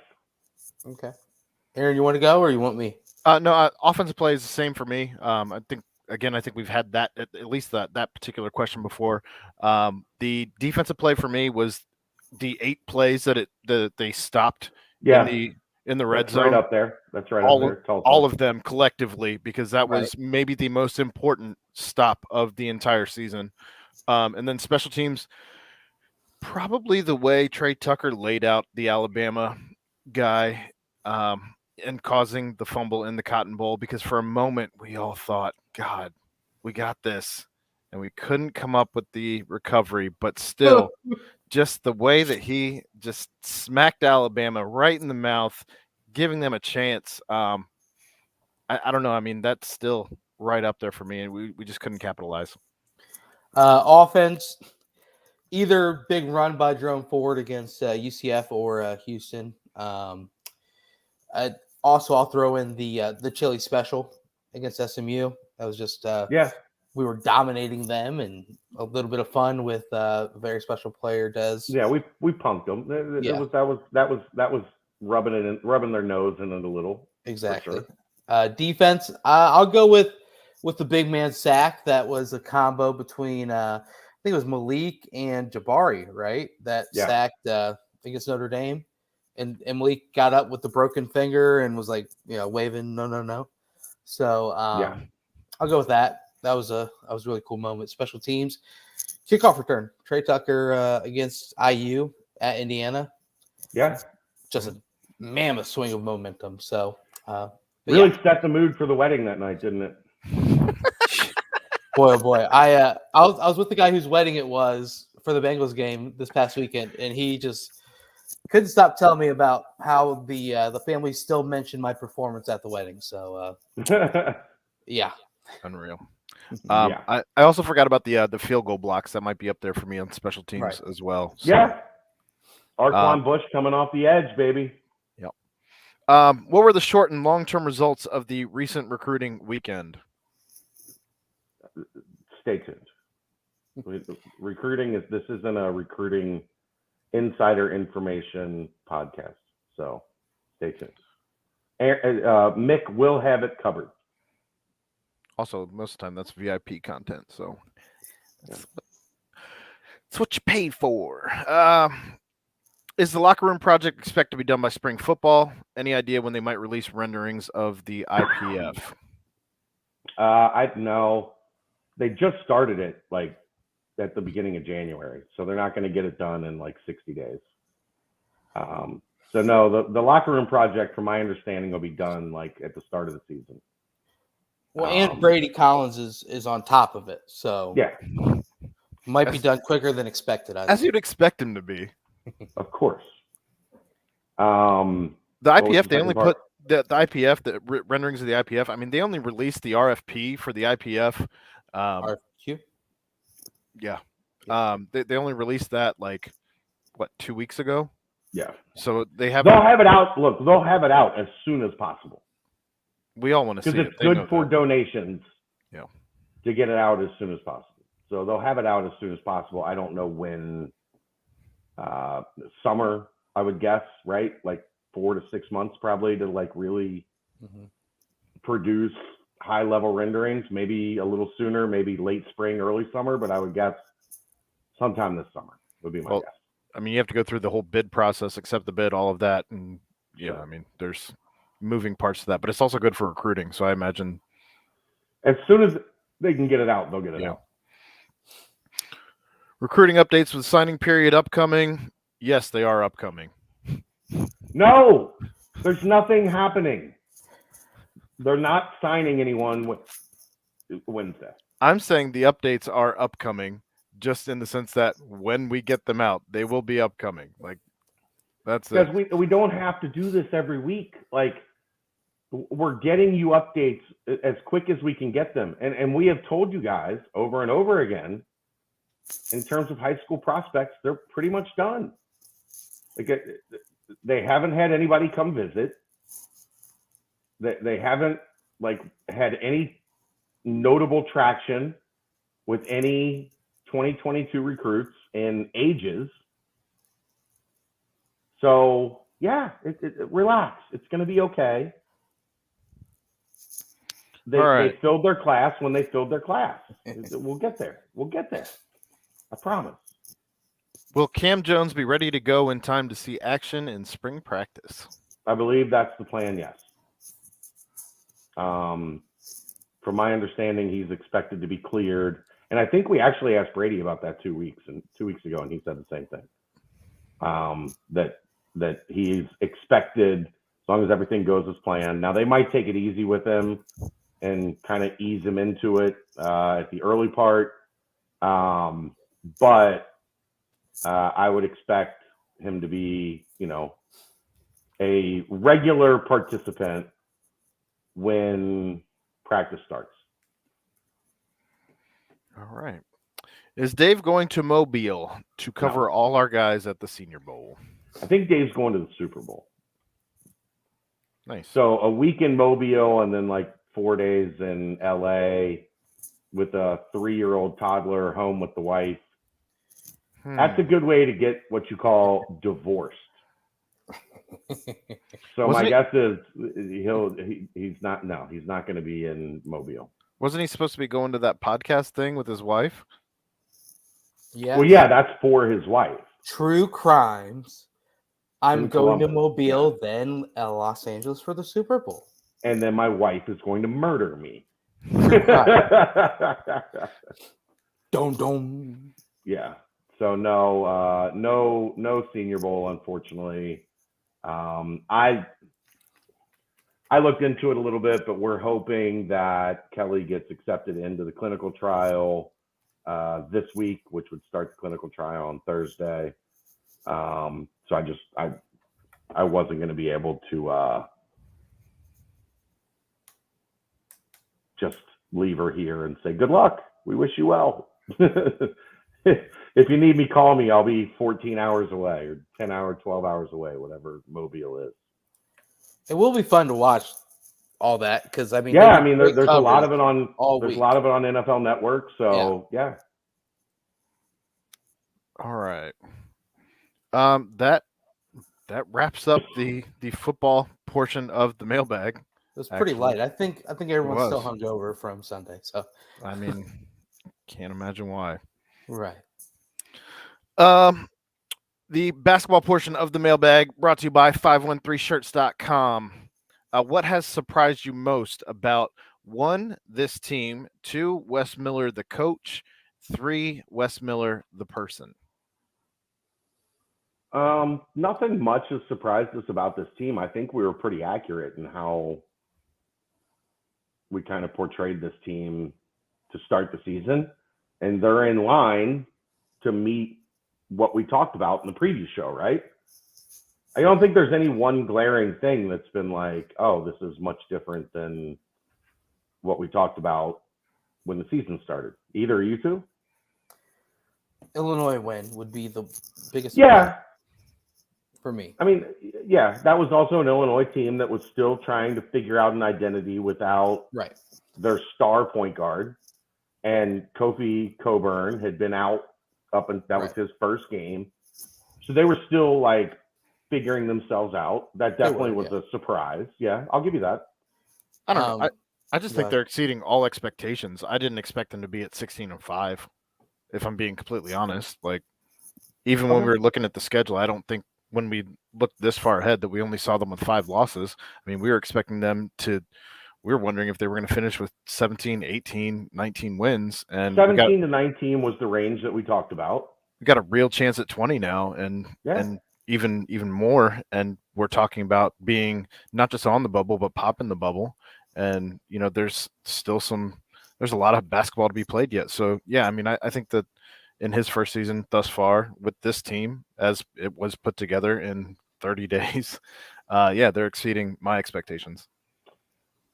What surprised us most about Wes, the coach? I don't know that it's been a surprise, because the minute you met him, you felt like he was someone that connects with people. Yeah. But watching him connect with this team, that 200th win video Awesome. from the locker room the other night, like they're circling 200 on the, like, that's a team that's genuinely happy for their head coach. Mm-hmm. And we didn't know, like, we weren't sure, given how fragile that things were coming off of last year, introducing half a new team with the old guys mesh with the new guys.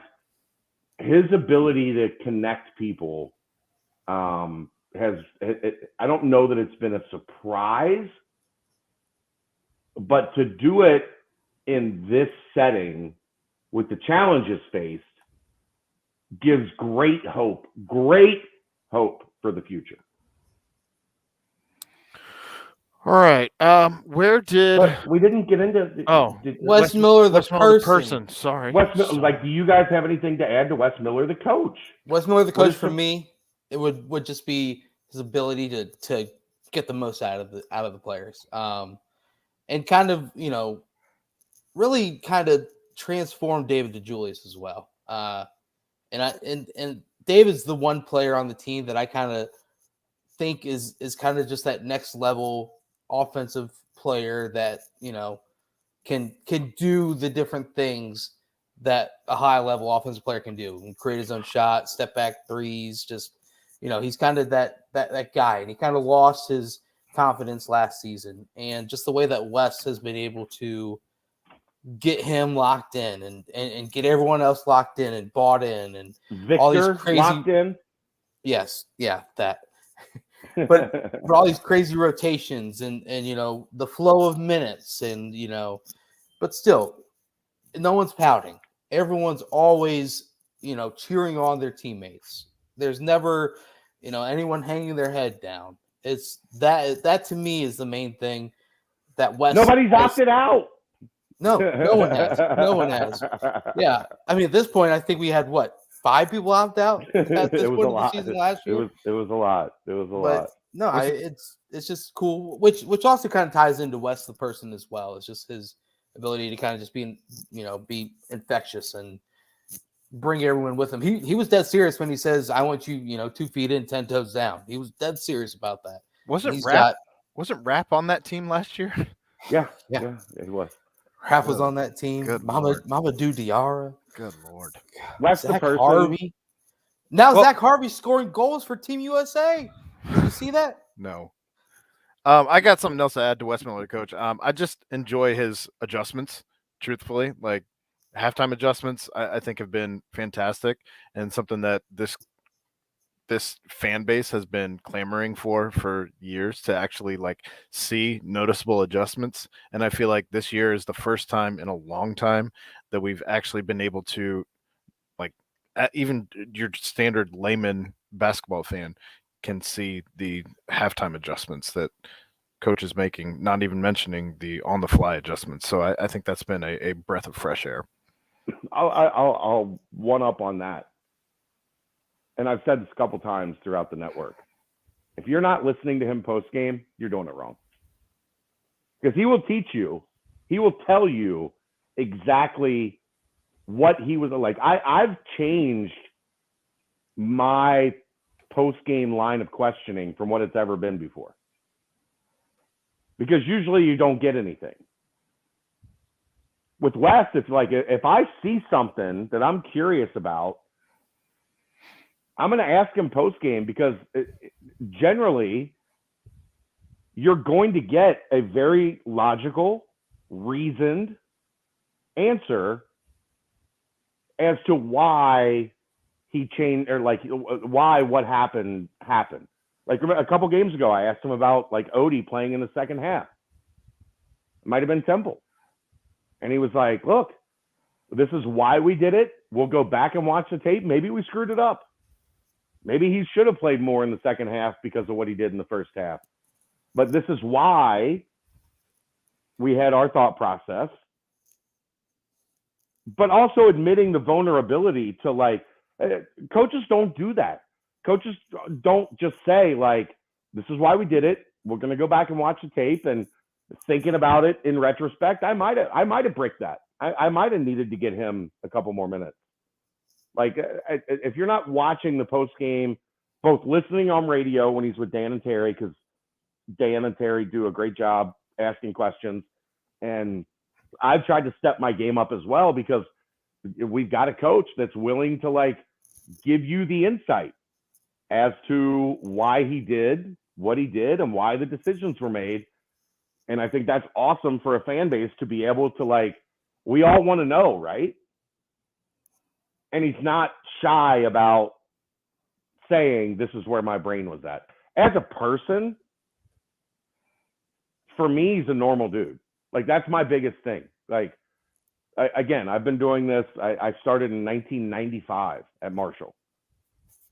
So we're on year 27 that on and off, then mostly on, I've been in this business. I just want a coach that's like a human, man. You're no better than anybody. You're not some fucking special, like, put on a pedestal, everybody bow down and kiss your ass. I like the coaches that are like, man, I'm just a ball coach. Like that's who I am. That's what I ended up being good at. Yeah, I'm making a lot of money. Yeah, like, you know, there's a lot of prestige with it, but I'm just a guy. Like and that's what I love about Wes. Just a guy. Just a guy that happened to have a desire to coach basketball and happened to be good at it when he pursued it, but doesn't like overthink it and think like, you know, he's the best thing since sliced bread.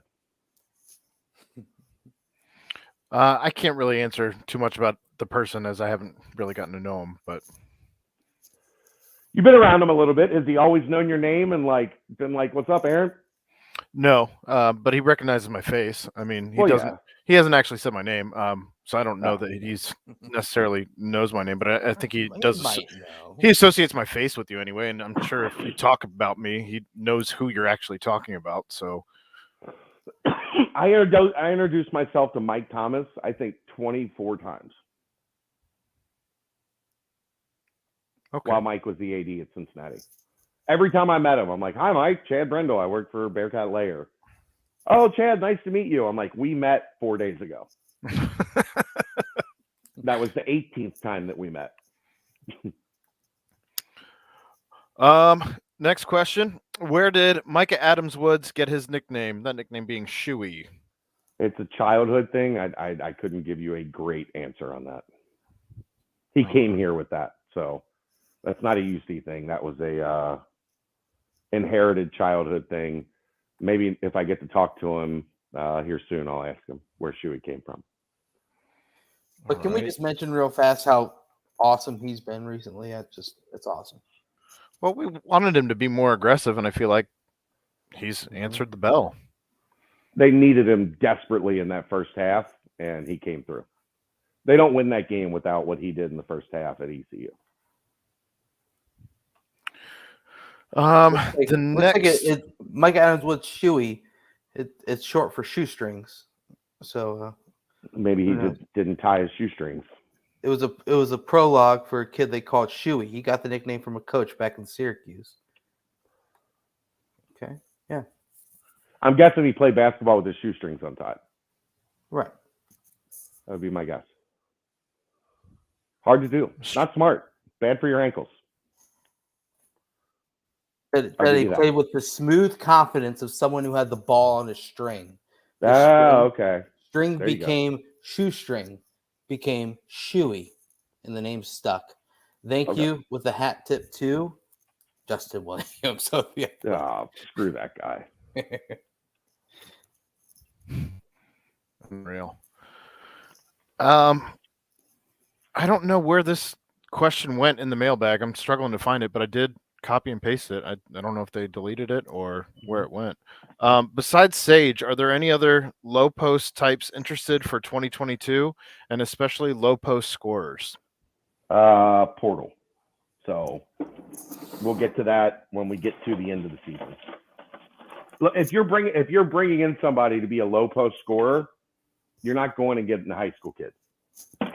Like those aren't polished low post scorers. Like there's nobody that Cincinnati can get that's coming in and getting you buckets with their back to the rim. That's going to have to be somebody you find in the portal, and I can assure you that will be a focus. All right. If you're Wes Miller, and this just came in a couple minutes ago, if you're Wes Miller, who do you take out of Rayvon and Dalen Swain? Is that a situation in which you take whoever commits first, or do you push hard for one over the other?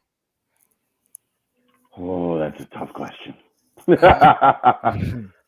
Because the thing is, I don't know with Skillings and Reed, are you really going to take two wings in 23? I think with the way the game has changed, wings are a lot more valuable now than any other. Like, if you can go get a scoring wing, or you can go get, wings basically now take up three positions, 2 through 4, right? Mm-hmm. So I'm not opposed to getting a lot of them. I don't have a great answer for this question. I personally am a huge Dalen Swain guy. Right. Because I think he can help in so many different ways. Like he plays point guard for his high school team. He's pushing 6'8". He's an active defender. He's long. He can pass. He can handle. He can get to the paint. Like, if Rayvon shoots like he's been shooting it lately, though, boy, that's you get a 6'6" kid to complement Skillings and Reed, where you now have three big time wing scorers. I don't have a great answer for that question, because it depends on the dynamics of you're going to need a point guard in 23. I think that's clearly evident. You're probably going to want another high school big.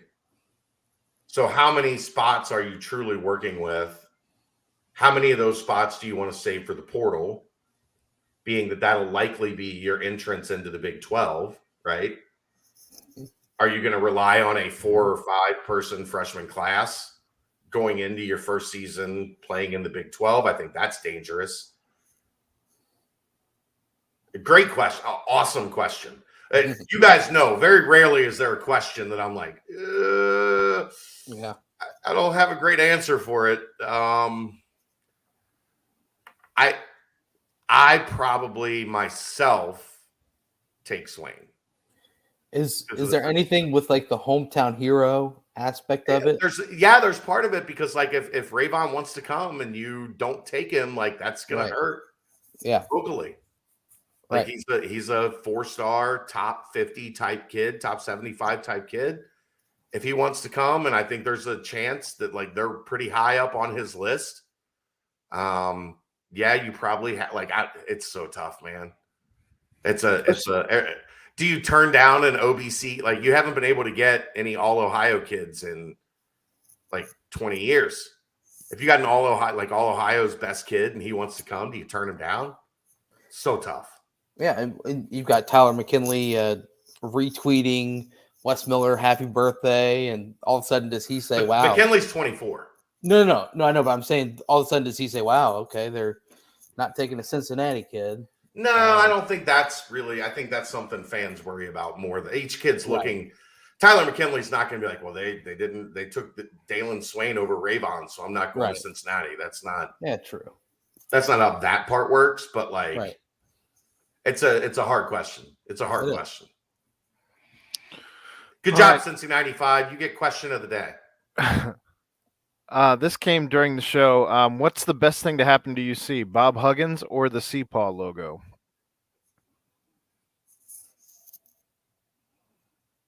Go ahead.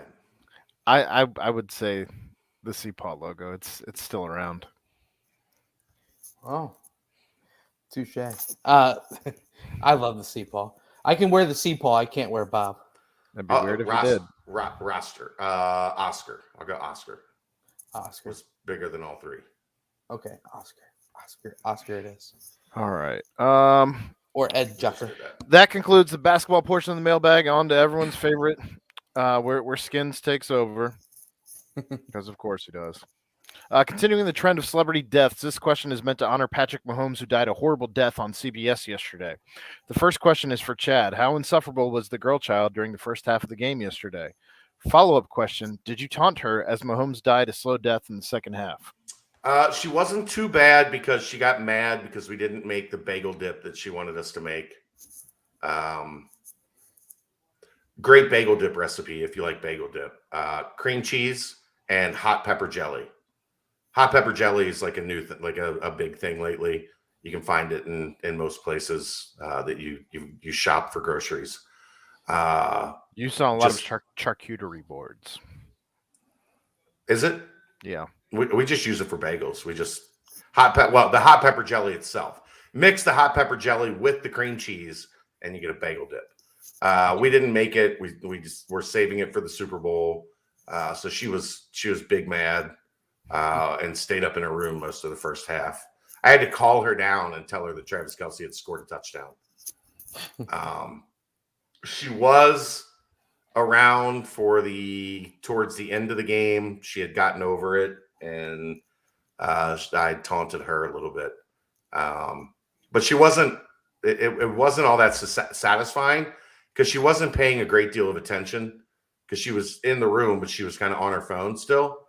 Mm-hmm. So when they got the interception, I was like, "Let's go!" And I kind of pointed her down, and she was like, "What happened?" And I'm like, this isn't any fun. How can I trash talk you if you're not paying attention? How do you go from so emotionally invested that you almost cried into your cereal bowl the week before to this week where you just don't care? Again, she almost cried when they lined up for the kick. So when she's paying attention, she's emotionally invested. She's just 11. So ADD. Concentration is, huh? What? Right. So yeah, it wasn't as bad as you would think, but she still wants, like, her Kelce jersey, I think, is coming tomorrow. We didn't get it in time. She's still excited about the delivery of her Kelce jersey because I told her afterwards, look, the Bengals and the Chiefs, that's going to be a thing over the next 5 years, a lot. And the Bills. Yeah. And probably the Chargers and the Ravens if they get healthy. Pile and on. The AFC is going to be a bloodbath for the next 5 years.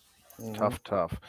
P.S. Assuming that BCJ production company can come up with the funding, who plays what role in the film about the 2021 Bengals, and why is Aaron Paul Brown? Do I play Hakeem Adeniji? Yeah, you're Hakeem Adeniji. They gotta figure out something to do with that. That guy's got to go. Oof. I can't be. I've never seen somebody get beat standing still so frequently. Where it's just like he goes to block and like they're gone, and he's like, "Huh? Oh shit, Joe 4." Sorry, Joe. I don't know. I'll go.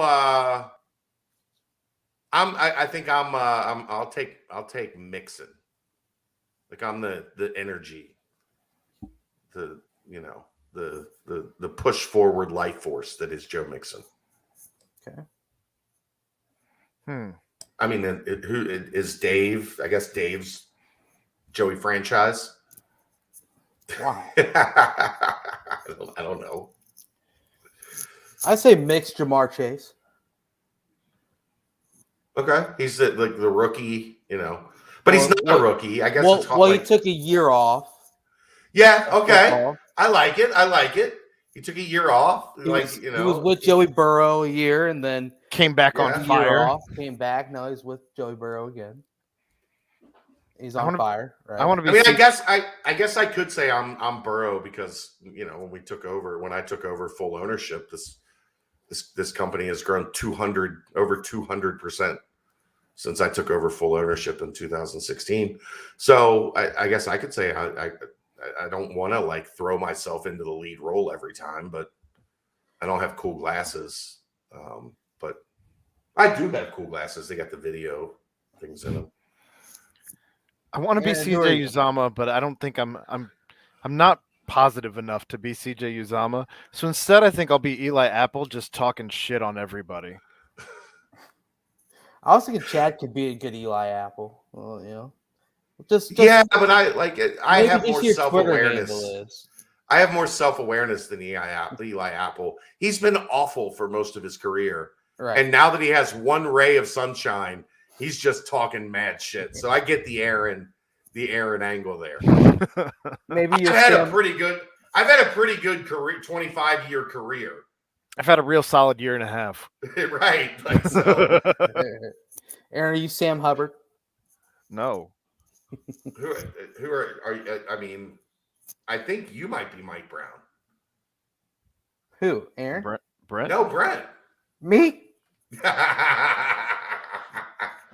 Maybe you're Elizabeth Blackburn. I'm thinking you're changing it up. You're positive energy. I might be Dan Horde. And I can't let you be the GOAT. That's not how it works. That's not how it works. I'm either Ed's Dave Lapham. You could be no.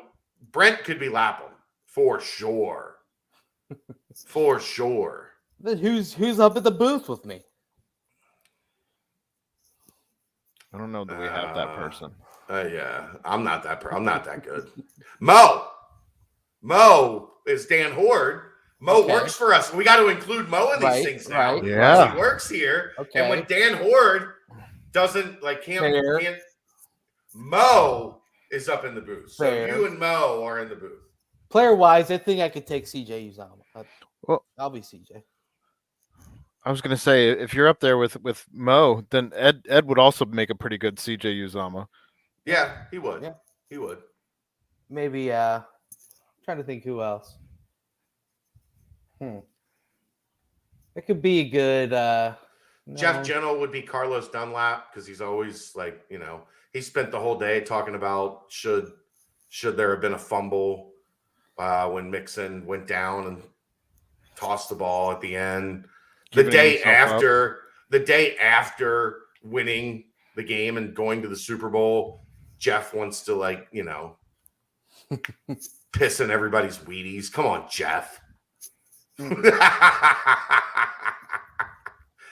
Carlos Dunlap sounds about right for that. Who's a good T. Higgins? When called on, gets the job done. Might have had a bigger role. Carey could be a T. Higgins. Yeah. Carey's content is always solid. It's long. There's you got to set aside not quite as much as when you write, but when Carey writes, you got to set aside like 2 poops to get through it. Yeah. Yeah.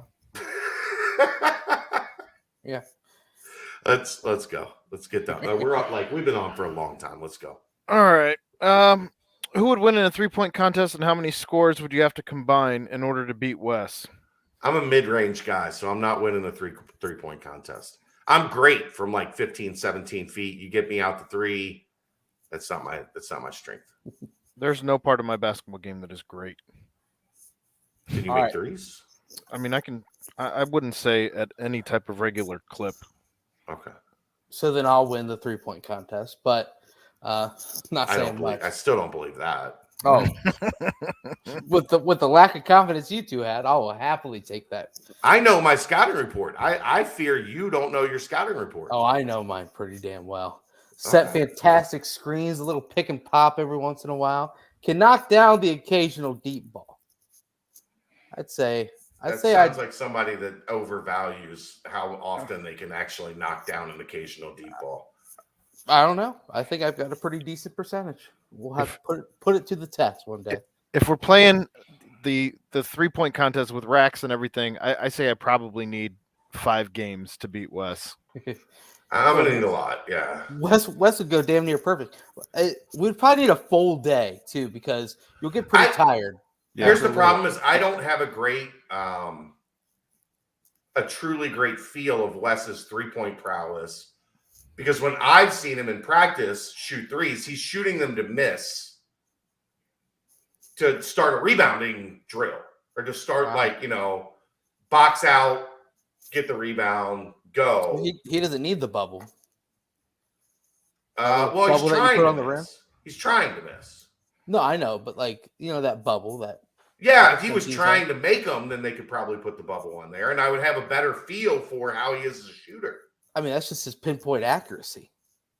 Right. He knows exactly where to miss. Impressive. And the last question in the 513shirts.com mailbag. Who would be the headline act in your perfect Super Bowl halftime show? Which musicians would you have make guest appearances? What songs would you need to have on your dream set list? Go ahead, boys. Jesus. I'm pretty good with this one. This one I'm super excited about. Yeah, I mean, this one's awesome. Outkast for me would be my headline act, which I thought should have happened in the Atlanta Super Bowl. I think it would be super fun to do, like, at some point, a 90s pop punk where they just have, like, Fall Out Boy, Blink-182, Panic at the Disco. Like, just hit me right in the nostalgia. But I think you'd have Where would that one be at? Like, at San Francisco or something? Seattle. Seattle? Yeah, Seattle. It would have to be Seattle. And they're playing all their own versions of Nirvana songs. No, that would be grunge. That wouldn't be pop punk. Grunge would be Seattle. I'm saying if you're doing it in Seattle, but then it would have to be grunge. That would have to be Pearl Jam, Soundgarden, Stone Temple Pilots. Half of them don't even have lead singers alive anymore. Some of them do. Speaking of lead singers not alive, yeah, Sublime in LA would be like my perfect halftime show. Okay. What do they the older I've gotten, the more I just love. Like, I go back through that Sublime catalog, and I was like, that dude didn't miss, man. Sublime with Rome is not the same. No. So many great, just songs from, like, listening to digging into the lyrics, listening to the music, like, just those dudes were. And to think that they got their start just like strumming beach parties in LA. And that dude had his Dalmatian and like all the videos with him. Like, yep. Sublime in LA would have been. Could you imagine if, like, I guess they were actually, because they were both from Long Beach, like Snoop and Sublime had actually like crossed paths a few times. Doesn't surprise me at all. So I would love to have had like a Snoop. All of a sudden, like, Sublime, like, comes up from, I'll settle for Kendrick Lamar and Mary J. Blige, but I would have preferred a Sublime segment. I still think that they've got a couple more tricks up their sleeve. I don't think they've. I don't know how many tricks you can have with that many. With that many? I agree. Yeah. Maybe like one or two more people come out to form like some songs that they were collabed together with or something. I don't know. Like, are you X to the Z? Like, Pit My Ride's going to come out? Ooh, maybe. No. That is your mailbag, brought to you again by 513shirts.com. You get free shipping on all orders over $45. Enter code BCJ for 10% off your entire order, 15% off the Malik Van collection, and 20% right now off the Bengals collection. Go get you 513shirts.com-ish. Bang. Fantastic, guys. Well, hey, anything else, guys? Anything else before we wrap this one up? I got nothing. Let me hold nothing. on. Check. Let me see. I got nothing. Sources confirmed. Joe Burrow's still good. He's a winner. Desmond Ritter's still good. Check him out this week. Senior Bowl. Yep, that as well. Ed sent me something. I shouldn't have clicked on it. I'm sorry. Well, guys, a huge thank you though still to Danco Transmission. Huge thank you to 513shirts.com. Huge thank you to our man, Brady Collins. And, of course, a huge thank you to you guys as well, Aaron Smith and Chad Brendel. Guys, another fantastic BBP. Who Day. Go Bearcats. Big games this week for the basketball team. Huge game a week from this upcoming Sunday. But other than that, for my good buddies, Aaron Smith and Chad Brendel, I am Brent Young. Yet again, this was the BBP presented by BearcatJournal.com. See ya.